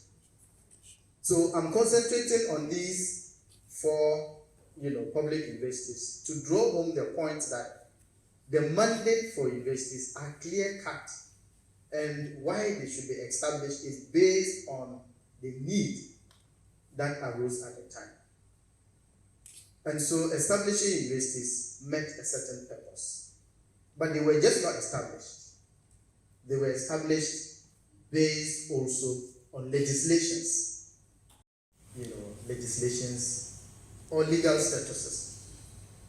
And again, let me start from the University of Ghana. The University of Ghana Act, and you see there have been several, if you like, amendments of these legislations over the period. The University of Ghana Act, the first act was in 1961, which is the Act 79. And then in 2010, there was the University of Ghana Act, which of course preceded the first one. But you can see that there has been amendments in these acts in terms of the governing rules and procedures. And so the latest status of the University of Ghana is the 2014 status, which was published in 2016. And so there is constant engagement in terms of the legal statuses to fit or to meet exigencies of the universities as they grow and all of that. Then look at University of Science and Technology. Of course, you shouldn't be surprised that their actual is 1961 because it was established 4 years after University of Ghana. Then the latest one is, of course, so after the 1961, this was followed by the 1998 Act. But the status is 2004. And this is the status that governs, University of Science and Technology as we speak. So at the moment, what we realize is that University of Science and Technology is undergoing a revision of their statuses. So it's in progress, actually. All right. Then we look at the University of Cape Coast. And the University of Cape Coast, of course, came under the PNDC laws. So we had the PNDC law 322, which was established in PNDC 1962 Act for the University of Cape Coast. And then, of course, their statuses also took effect from August 2016. And I think this is where my emphasis is. It's the same for University of Winneba. And the University of Winneba came under the PNGC law 322. Again, that was in 1992. And then in 2004, the University of Winneba Act also came to be. And look at their statuses. The current status of the University of Winneba took effect in 2007, which was also published in 2016. Then lastly, the University of Development Studies, okay, also came under PNDC law 279. But their statuses took effect from 1st January 2017. And of course, this is about the latest, if you want to talk about the university statuses. And so you will see that for all these universities, there have been efforts to change, amend, and change their statuses to meet their growing need and to meet the changes that are occurring in these universities. Then, out of all this, there was a certain inertia from government with the reason that they want to sort of re-engineer universities. And by re-engineer, what do they mean? They want to put all the public universities under one governing law. And which are some of the areas that they want to do this? They want to look at the establishment of public universities. They want to look at the management of public universities. They want to look at the legal statuses of public universities, the administration, and then they also want to look at how they can change the way public universities run. So essentially, that push to introduce the universities bill was actually an attempt to control the universities and to put universities in such a way that they can now come under the direction of some people in government. So I asked myself, was there then a need for the universities bill if you look at the chronology and growth and changes that universities have gone through with their statuses and all of that? Then I said, no, there was no real need that government identified at the time. Then you look at the bill in its content and you ask yourself, is this bill really interested in the way universities run, in the mandate of universities, and of course, in the way universities should move forward, in the global universities era? So I just take a little bit and look at some of the statuses, some of the clauses that the new bill has introduced or seeks to introduce. And let's see whether these clauses actually should be what they are. So first, some general issues before we look at the specifics. And so I've already made a point that yes, there may be nothing wrong with passing a piece of legislation or introducing a bill or whatever, but popularly in research, we say that there should be a problem that should necessitate your research. And so what is the problem with the current nature and way in which universities run, which necessitates this bill? And that is not identified. And so they did not really identify any clear-cut existing shortfalls with the way universities run currently, and so necessitates a new bill. Again, we have seen how universities were established and their mandates and all of that, which suggests that universities are generally unique in the way they are established and their mandates. So to put all these universities under one law would be just to kill the mandate and the uniqueness of these universities moving forward. So in general terms, the unique nature of universities, even their statuses, were not taken into consideration in pushing forward this piece of legislation. So we ask ourselves, then why do you put together one piece of legislation, one cut fit for all, that all universities should come under one legislation if they have this, unique way of running? So let's look at some of the, specific issues with regards to the bill, and then we can come back to some of this. Now, if you peruse the document, you see that it follows the general status guidelines that are found in most of, the public university statuses. So I just take it under each heading, and then we see what the bill sought to do. So if you look at it under governance of the universities, and you look at clause 3 of what they intend to do, or what the new bill intends to achieve, Section 1 says that the governing body of a public university is a council that shall consist of the following 9 members appointed by the president. If you peruse all the governing councils of the various universities, you will realize that they have been selected based on need and the unique nature of each university. And so if you pick a 9-member council, and then the new bill is saying that, in fact, even the way it's worded, it's saying that 6 of these 6 members out of this governing council will be appointed by the president. So you have the vice chancellor, you have the pro-vice chancellor, you have already 4 persons that are nominated by what? By government. So 6 people out of the 9 are people that will now come from government, including the chair of the governing council. So if there is any vote, 6 out of 9, where do you think decisions will go through? Your judgment suggests mine.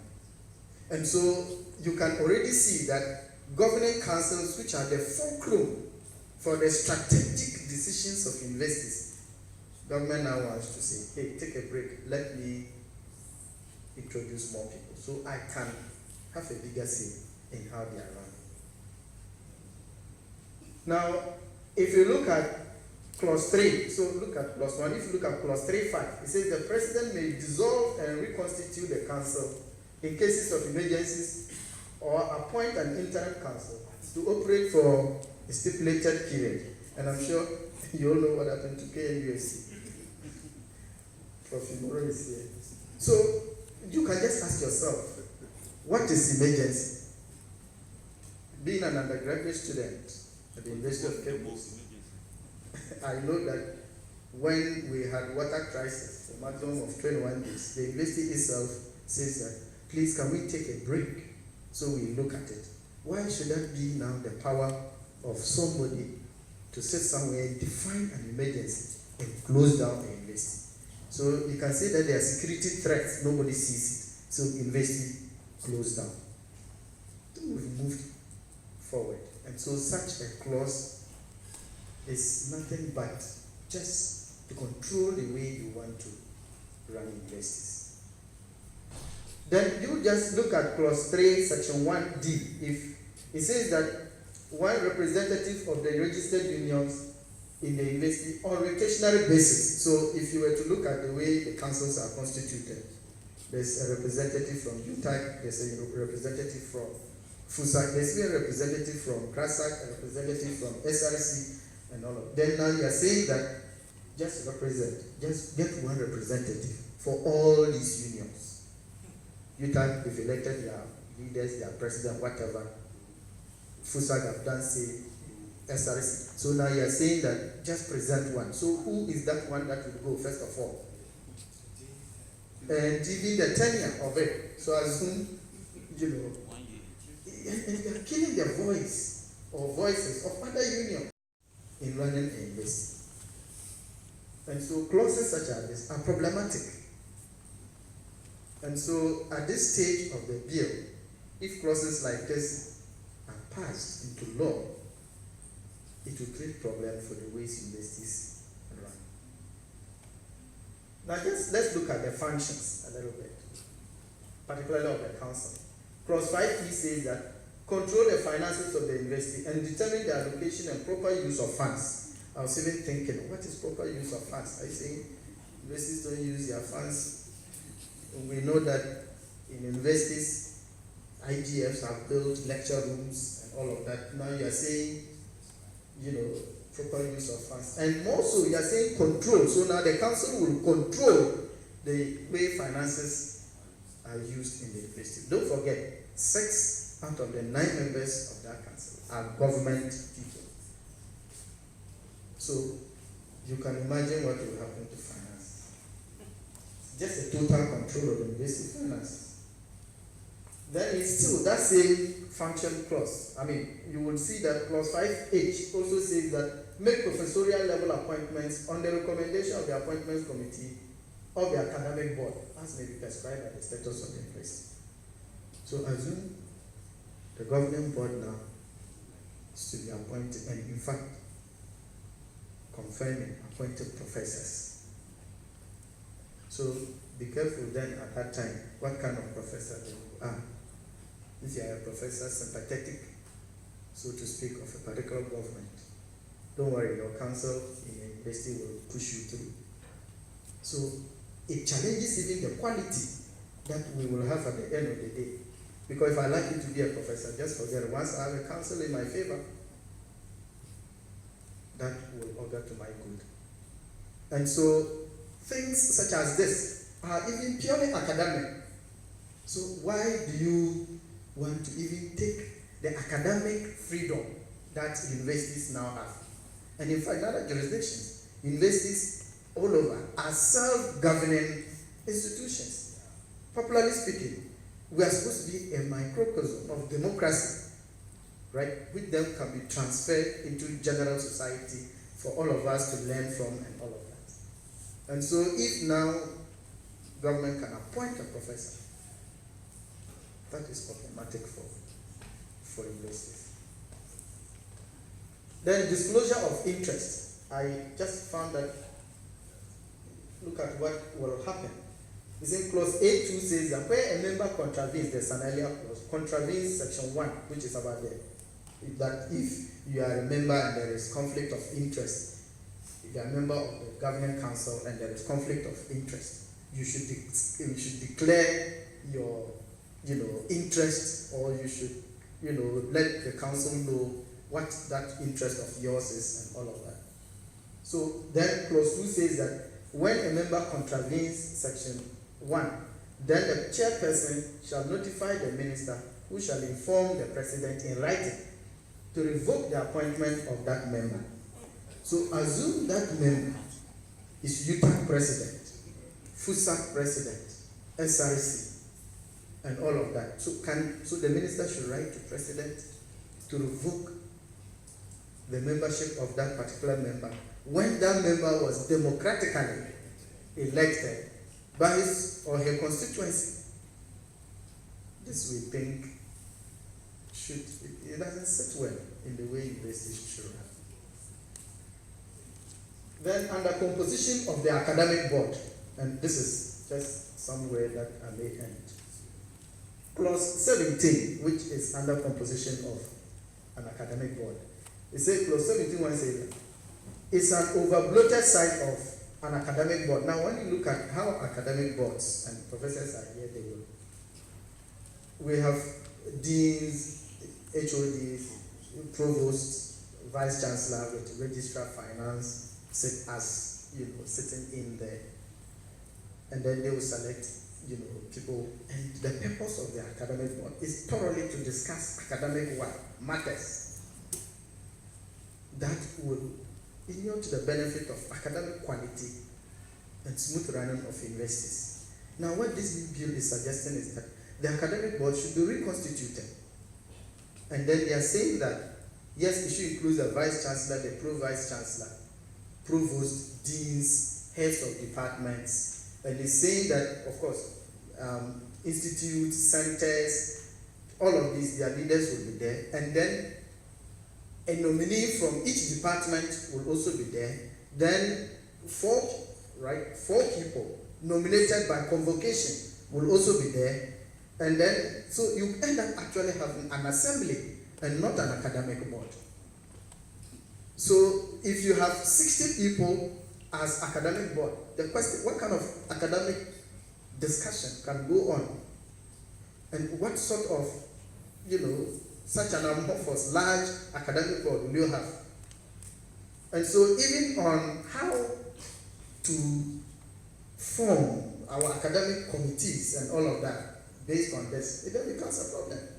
So if somebody is not really, you go and bring, they said even 2 people, one convocation, one UTAG, one non-UTAG, or teaching or non-teaching. Then another nominee, professorial, non-professorial, a whole long list, including some other persons that would be as ex-officio, like from NCTE, and now they will come and sit. So you have a very long list of people who should be academic board that sits regularly to discuss academic matters. Now it is an assembly.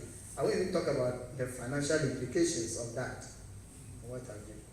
So academic boards should be left to universities to constitute based on their statuses. All right.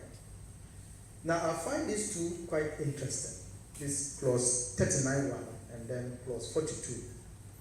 Now the clause 39.1 says that the minister may, on the advice of the National Council for Tertiary Education, given in consultation with the National Accreditation Board by legislative interest, make regulations. So the minister. So it means now the minister can sit in his office. Oh, I don't think the university, this policy is not, and just write that certain strategic policies, even in the universities, should change. So you now have the Minister of Education directly interfering with the way universities even run. And the 42 makes it even more problematic that the minister may from time to time give policy directives through the National Council for Tertiary Education to the university, and the university shall comply. So it means the minister says this, the university shall what? Comply. They say if law is technical, give it ordinary one. Interpretation. Shall means obligatory. So that is problematic. You have not even considered the various stakeholders, constituents, and the way investing machinery runs, and all of that. Right. So, in just conclusion, of course, there are almost about 43 clauses in that bill, and we look at some of them, and the bill really needs to be dropped, and we don't actually need a bill to regulate universities now. The universities have, in their statuses, reviewed, amended, and moved on with their governing issues.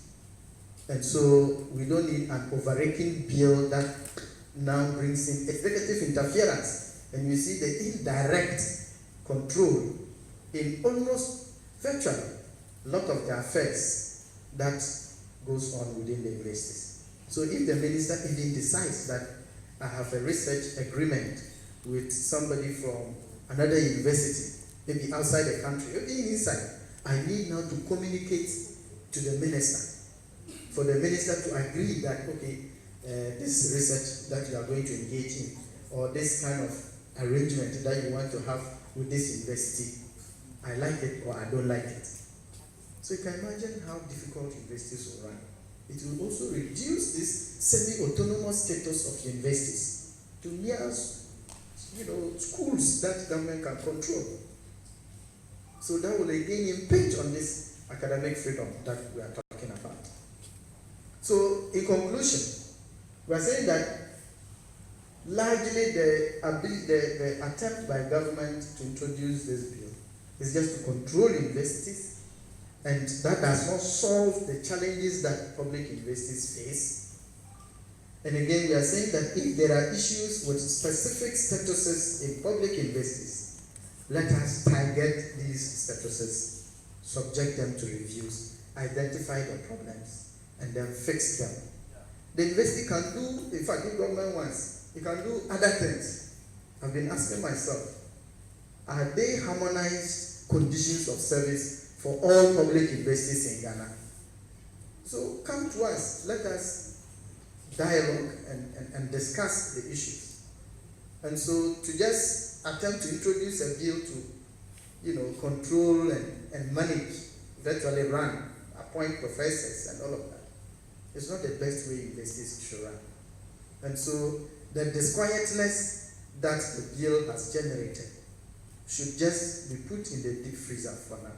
Yeah. And I think the minister's statement, Professor Yanke's statement, that the bill is just a mere zero draft. Let it remain at the level of mere zero draft, so that we can put it in the system.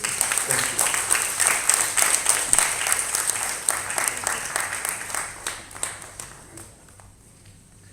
Thank you very much, Dr. Jaha. Well, we have just been told that universities, especially our public universities, have been established in relation to specific needs of the country. Each university is unique. The proposed bill will therefore distort the uniqueness of our public universities, and it will lead to unnecessary control of the universities. It will kill the various voices we have within the university system, including some of the unions, the voices of the unions. It will affect the finances of the universities. It will even affect promotion. Overall, quality in the universities will be challenged and academic freedom will be curtailed.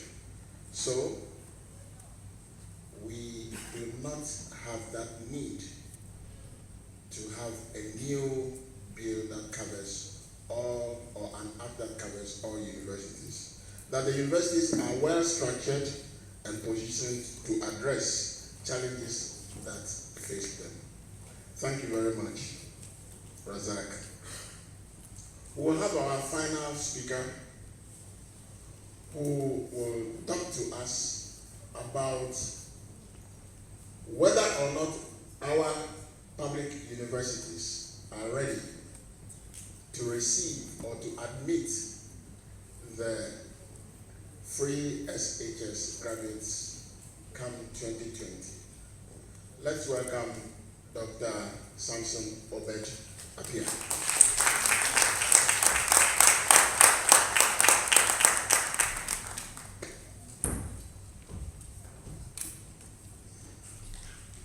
Thank you very much, Mr. DC. All protocols observed. I want to start by saying that one of the people I've so much respected and admired on this free SHS debate is Prof. Odro. I think a year ago we were together in TV3 to record when Star Ghana did a program on the 1 year of the free SHS. And I like the things, and listening to you this evening, reminding of some of the things you said, I see a prophet who prophesies of the problems of the double track. I think that our policymakers should at times be humble enough to listen. I mean, I was telling something I recall when people call you names because you just try to tell them that what we're about to do may not help us. Now, I'll be very brief, and I think that what I'm going to do is to build upon what Prof. Odro said, about the challenges of the free SHS itself. I believe that, nobody, as Prof said, is against free SHS. I've always said that for many of us, if not for education, would have been nowhere today. I normally joke with my students that if not for education, I would have been chasing lizard and rats in my village. So for me, I'm very passionate about issues of education, because education has given an opportunity to, do things I would not have been able to do if have not gotten a chance to be educated. So the question for me, I'm supposed to look at is how prepared are universities for the first batch of the FSHS in 2020.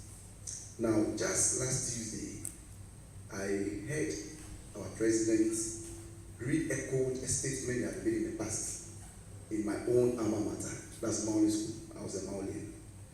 That the first batch of the FSHS will be judged by what? Like performance at the SSC.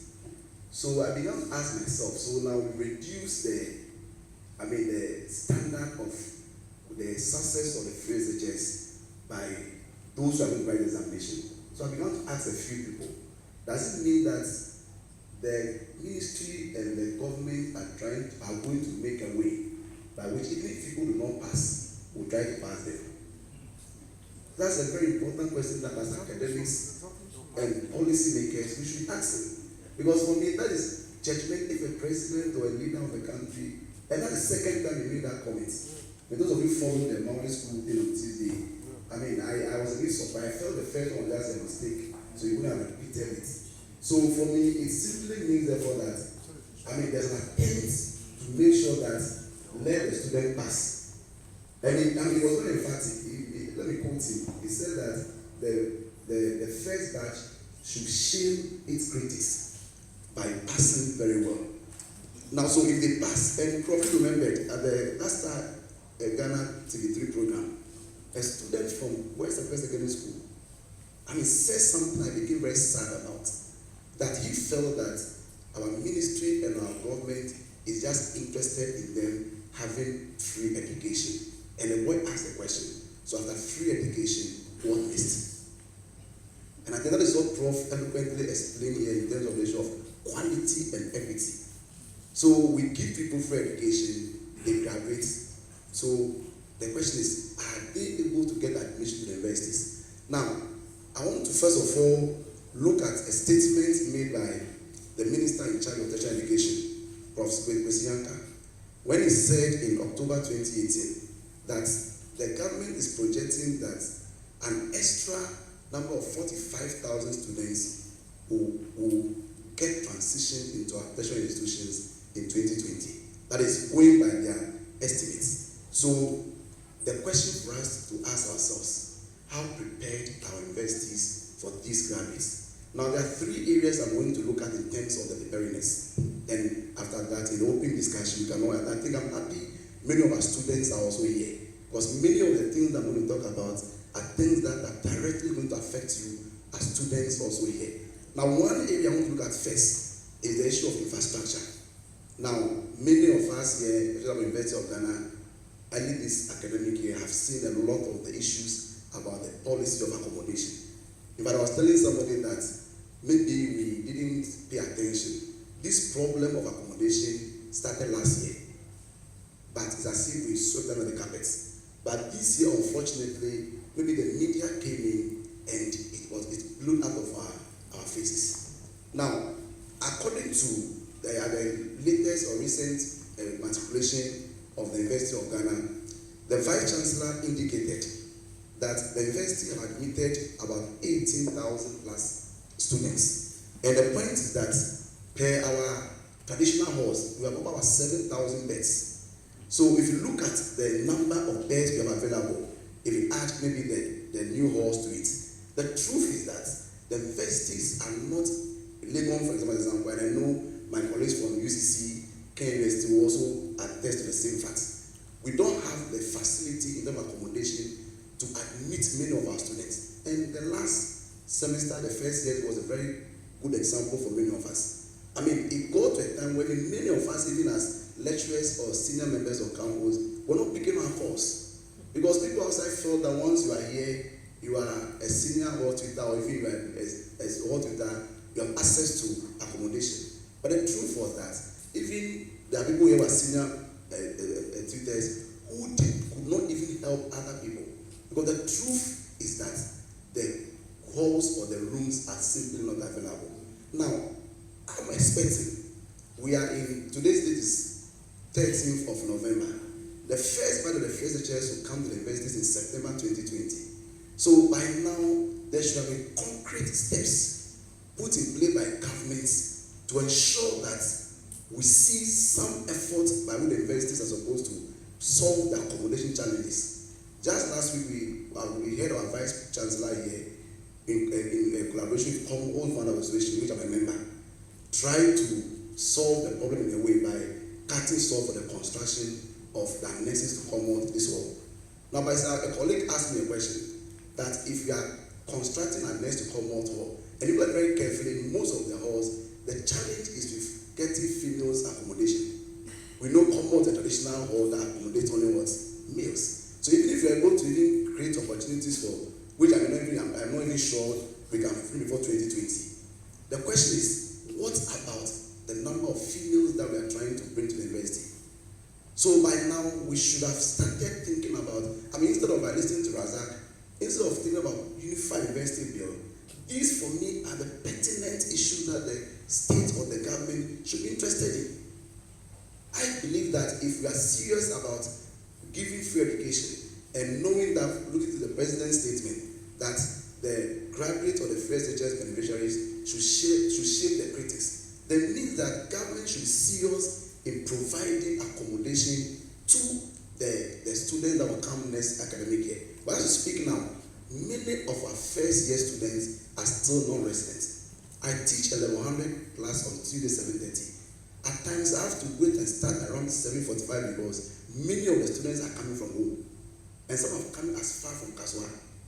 Because there's no place for them to stay on campus. So it means therefore that if you really want to succeed as a nation, for me, government should start practical steps, which we haven't seen. Because with less than a year for the student to come to residence or to come to the university.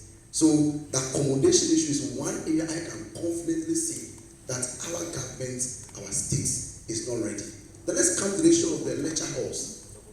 In fact, I always tell people that look at Lagos, for example, the only lecture hall we have is JKP, strictly. Because the other halls are only examination halls.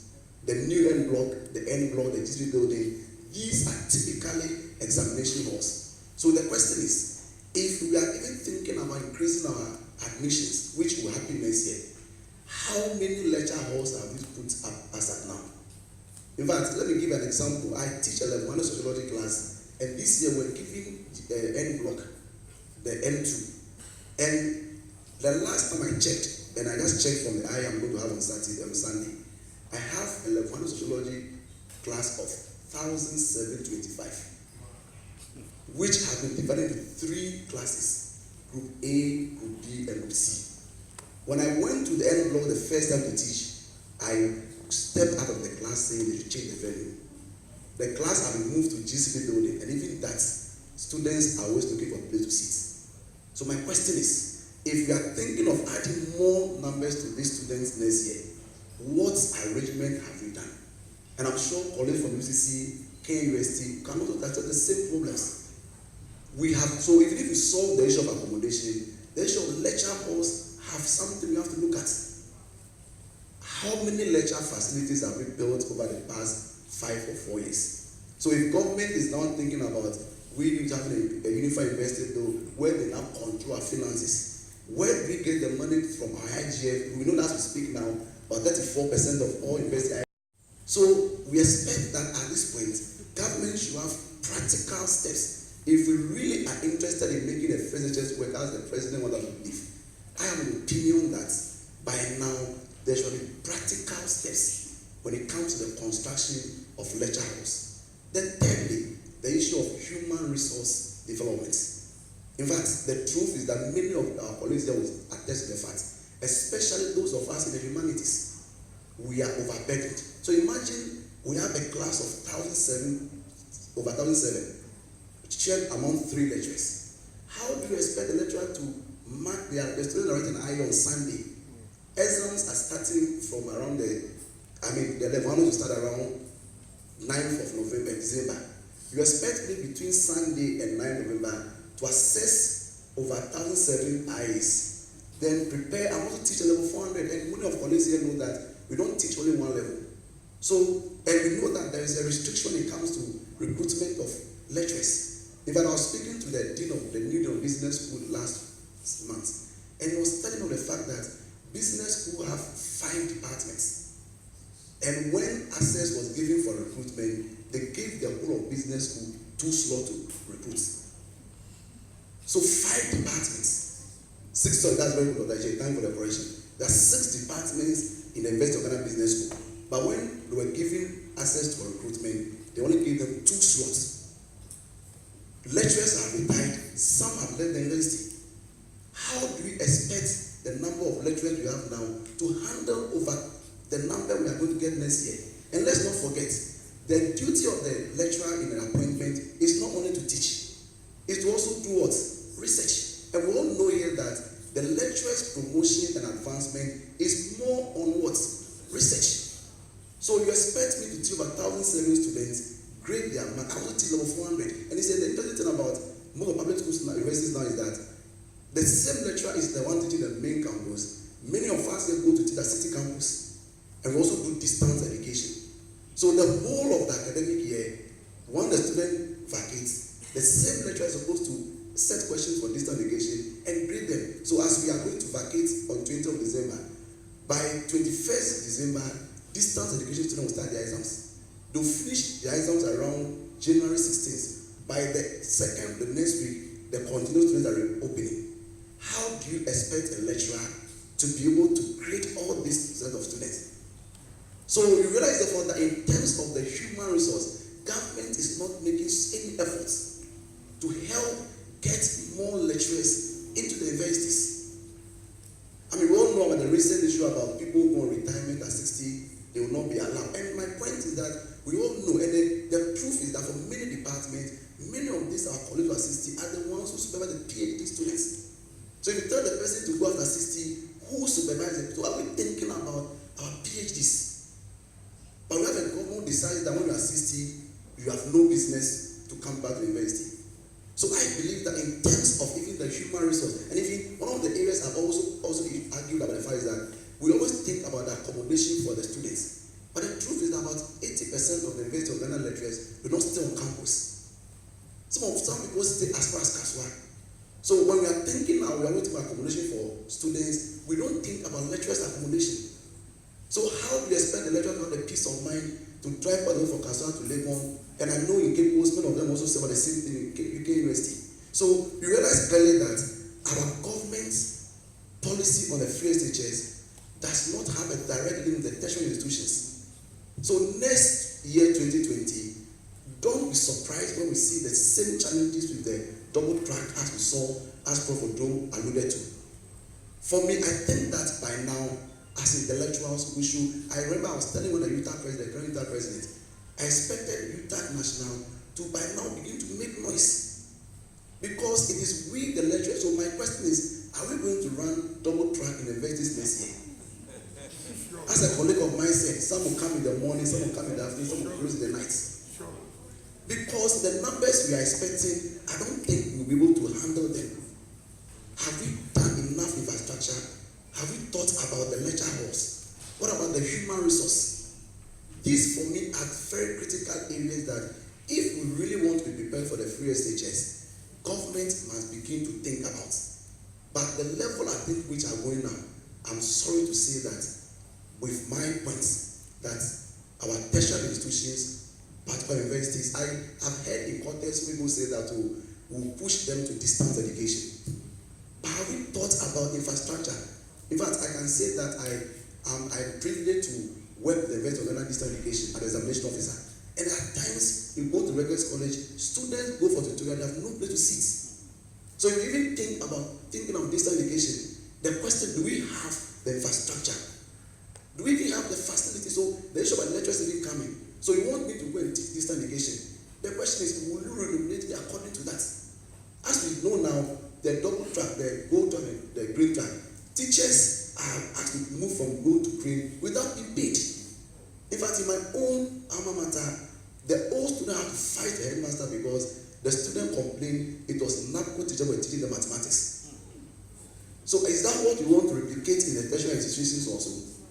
I think these are very important questions that as academics, as policy, even as students. Because see, For I'm happy some of the students are here. I'm sure you have heard about the policy the Met want to introduce next year. That they will give priority to first years, meaning that all continuous students will lose their residence. I hope that's the policy we are trying to consider. And I've always said that what we should be mindful in Legon is that Legon is not like KUS and Tech, which have UCC, which have hostels around. How many students can afford to rent a place in East Legon in Basel? So if I tell a student that I'm giving him accommodation for the first year, the second you let him go out, where is he going to stay? I expect the SRCs, the JC House, and my own common, or which I'm a member, the old Van Lab, to begin to rise up and question some of the decisions of our university. And I told one of the JC House the other day, I'll be disappointed if the SRC sits down and allow that policy to be implemented this year. Because it won't solve the problem of accommodation. We should start thinking about building more facilities. So in conclusion, I can say that the public universities are not prepared for the first batch of the first HS in terms of lecture halls, in terms of accommodation and the human resource. Thank you very much.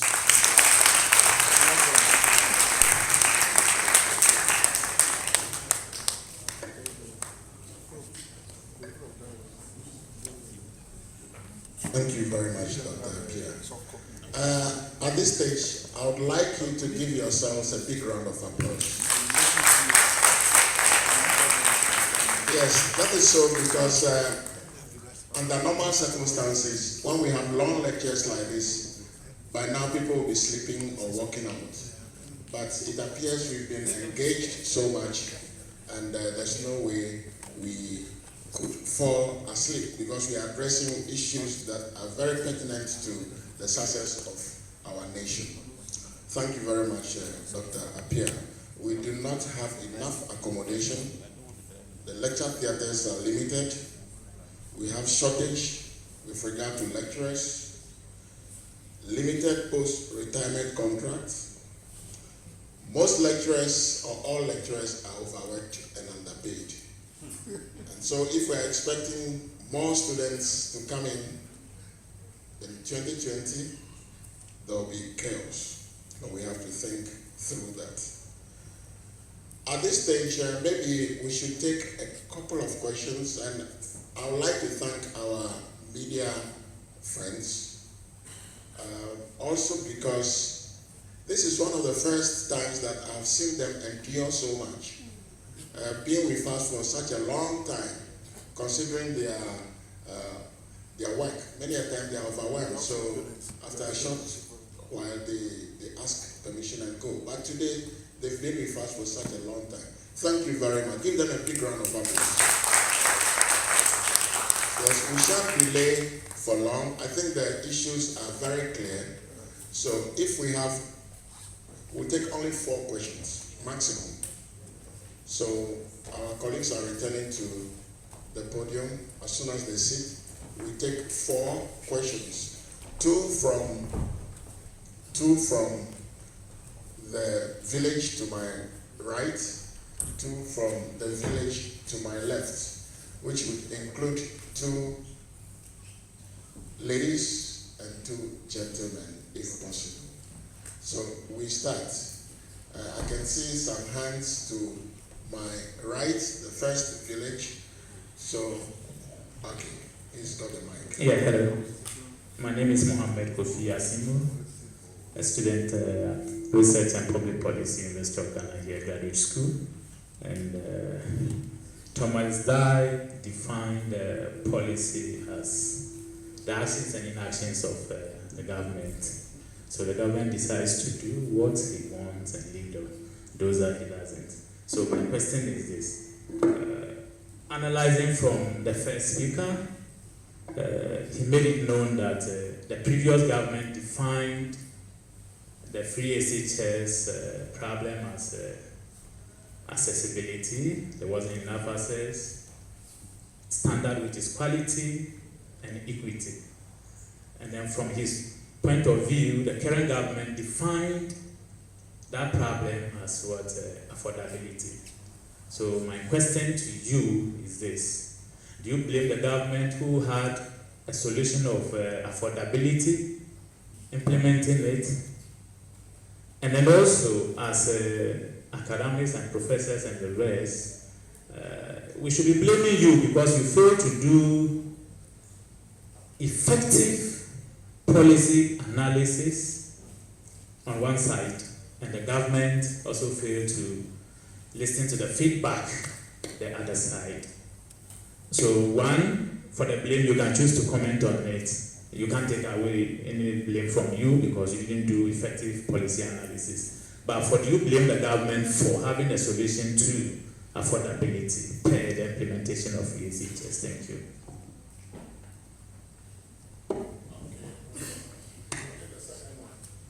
From here, and then we'll shift to, then we'll take a response before. Okay, thank you. My name is from the Free Senior High School. The challenges of the wholesale implementation are real and present with us. However, I'm skeptical about a target approach. Judging from the manner and nature of our state institutions and also some experiences. For example, you look at the scholarship secretariat. You talk about the Cocoa Board scholarships, GMPC Foundation scholarships. Ideally, these schemes are designed for brilliant but needy students. But as we have it now, the beneficiaries of these schemes are normally persons who are politically connected and persons who are even privileged in our society. So what ideally should be for the poor is now being enjoyed by the rich and privileged in society. So is there not a danger if we want to say, let's target the poor? Wouldn't we just end up creating business for some, unscrupulous people in our society who would take advantage to make money for themselves? Thank you.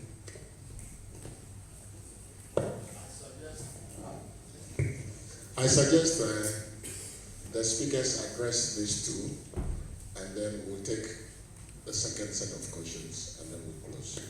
Yes, please.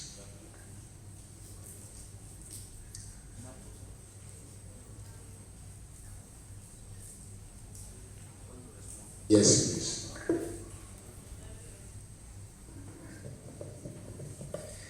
Well, I want to start with that question, the academics, not advising government on effective policy.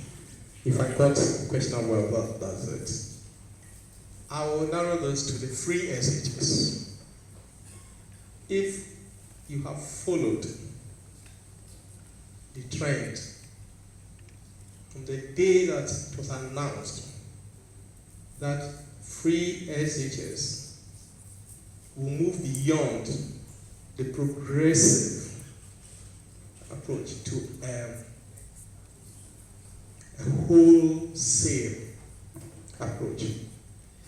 Academic intellectuals in this country came up with very workable proposals. And we believe in evidence. And I am an evidence here. You can go to the net and read what the Minister of Education said in reaction to a proposal I made. The public was even, in a way, incited against me because it was presented as if I was a privileged person who had my education of Achimota, and now I don't want the poor to benefit from that. And I had to react. I reacted just to set the record straight. I, as I stand here, have no secondary school mate. I've never attended any secondary school. It's simply because my parents were poor. But I attended a middle school which was free, and that middle school was free. I had access, and that access was not just linked to affordability, which the government solved, the CPP government solved, but it was linked to quality. And that is how come with middle school even certificates, I could rise to this stage, to the extent of attending one of the best universities in the world, the University of Cambridge, because quality was indexed to the access. That's it. So intellectuals are making so much contribution.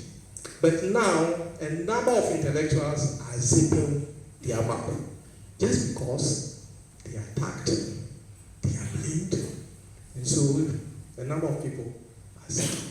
Let me give you a recent experience I had. Until December 2018, I was the Pro-Vice Chancellor of the University of Cape Coast. So January, my term ended, and by our university system, if you hold such position and your term ends and you've not yet retired, gone on retirement, you get back to your department and work. And if there's any responsibility and management deems fit, you assign that responsibility. I went back to my department, which is the Institute for Educational Planning and Administration. And UNESCO was considering the institute for an upgrade to a center of excellence in the South region. As former director of the institute, I had to make so much input into it. So the Vice Chancellor thought, oh, with you at the institute and the term of the current director ending, would want you to continue as the director. I accepted it because on 1st January, all allowances associated with the Pro-VC were taken off. And I thought if I became a director, at least I'll get some allowance to pay. So I accepted it. I waited. No letter was coming. Only to hear that the Minister of Education had summoned the Vice Chancellor, the Registrar, and the Chairman of Council, accusing the Vice Chancellor of not appointing people into positions who would support his cause.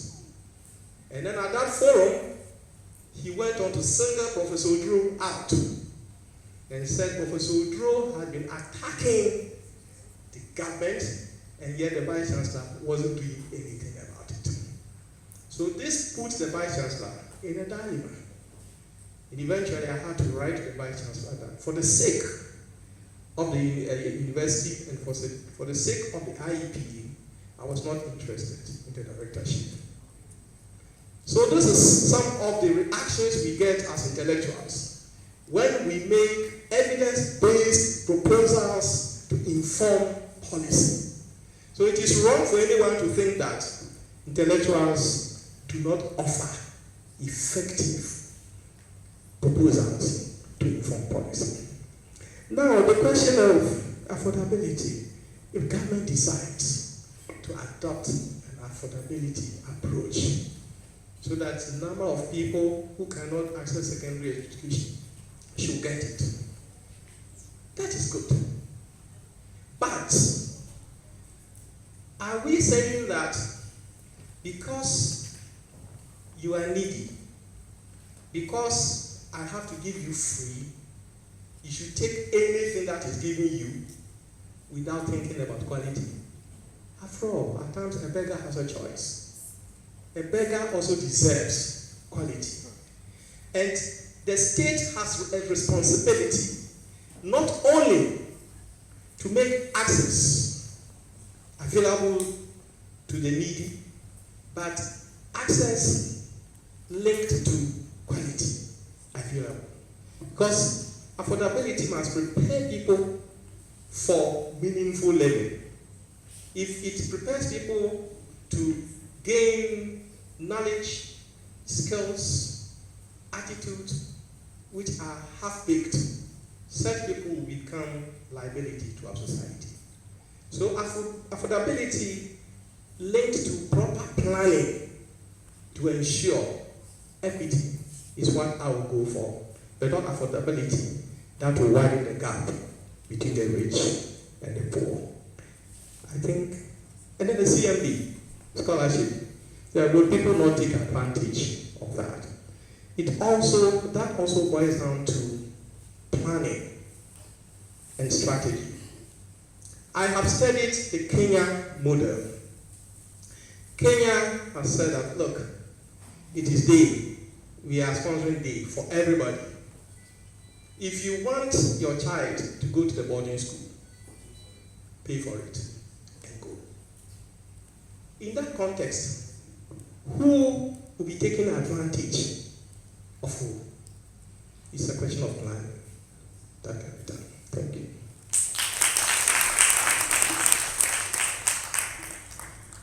Thank you very much. Yes, so two more. I see one hand at the back. Yes.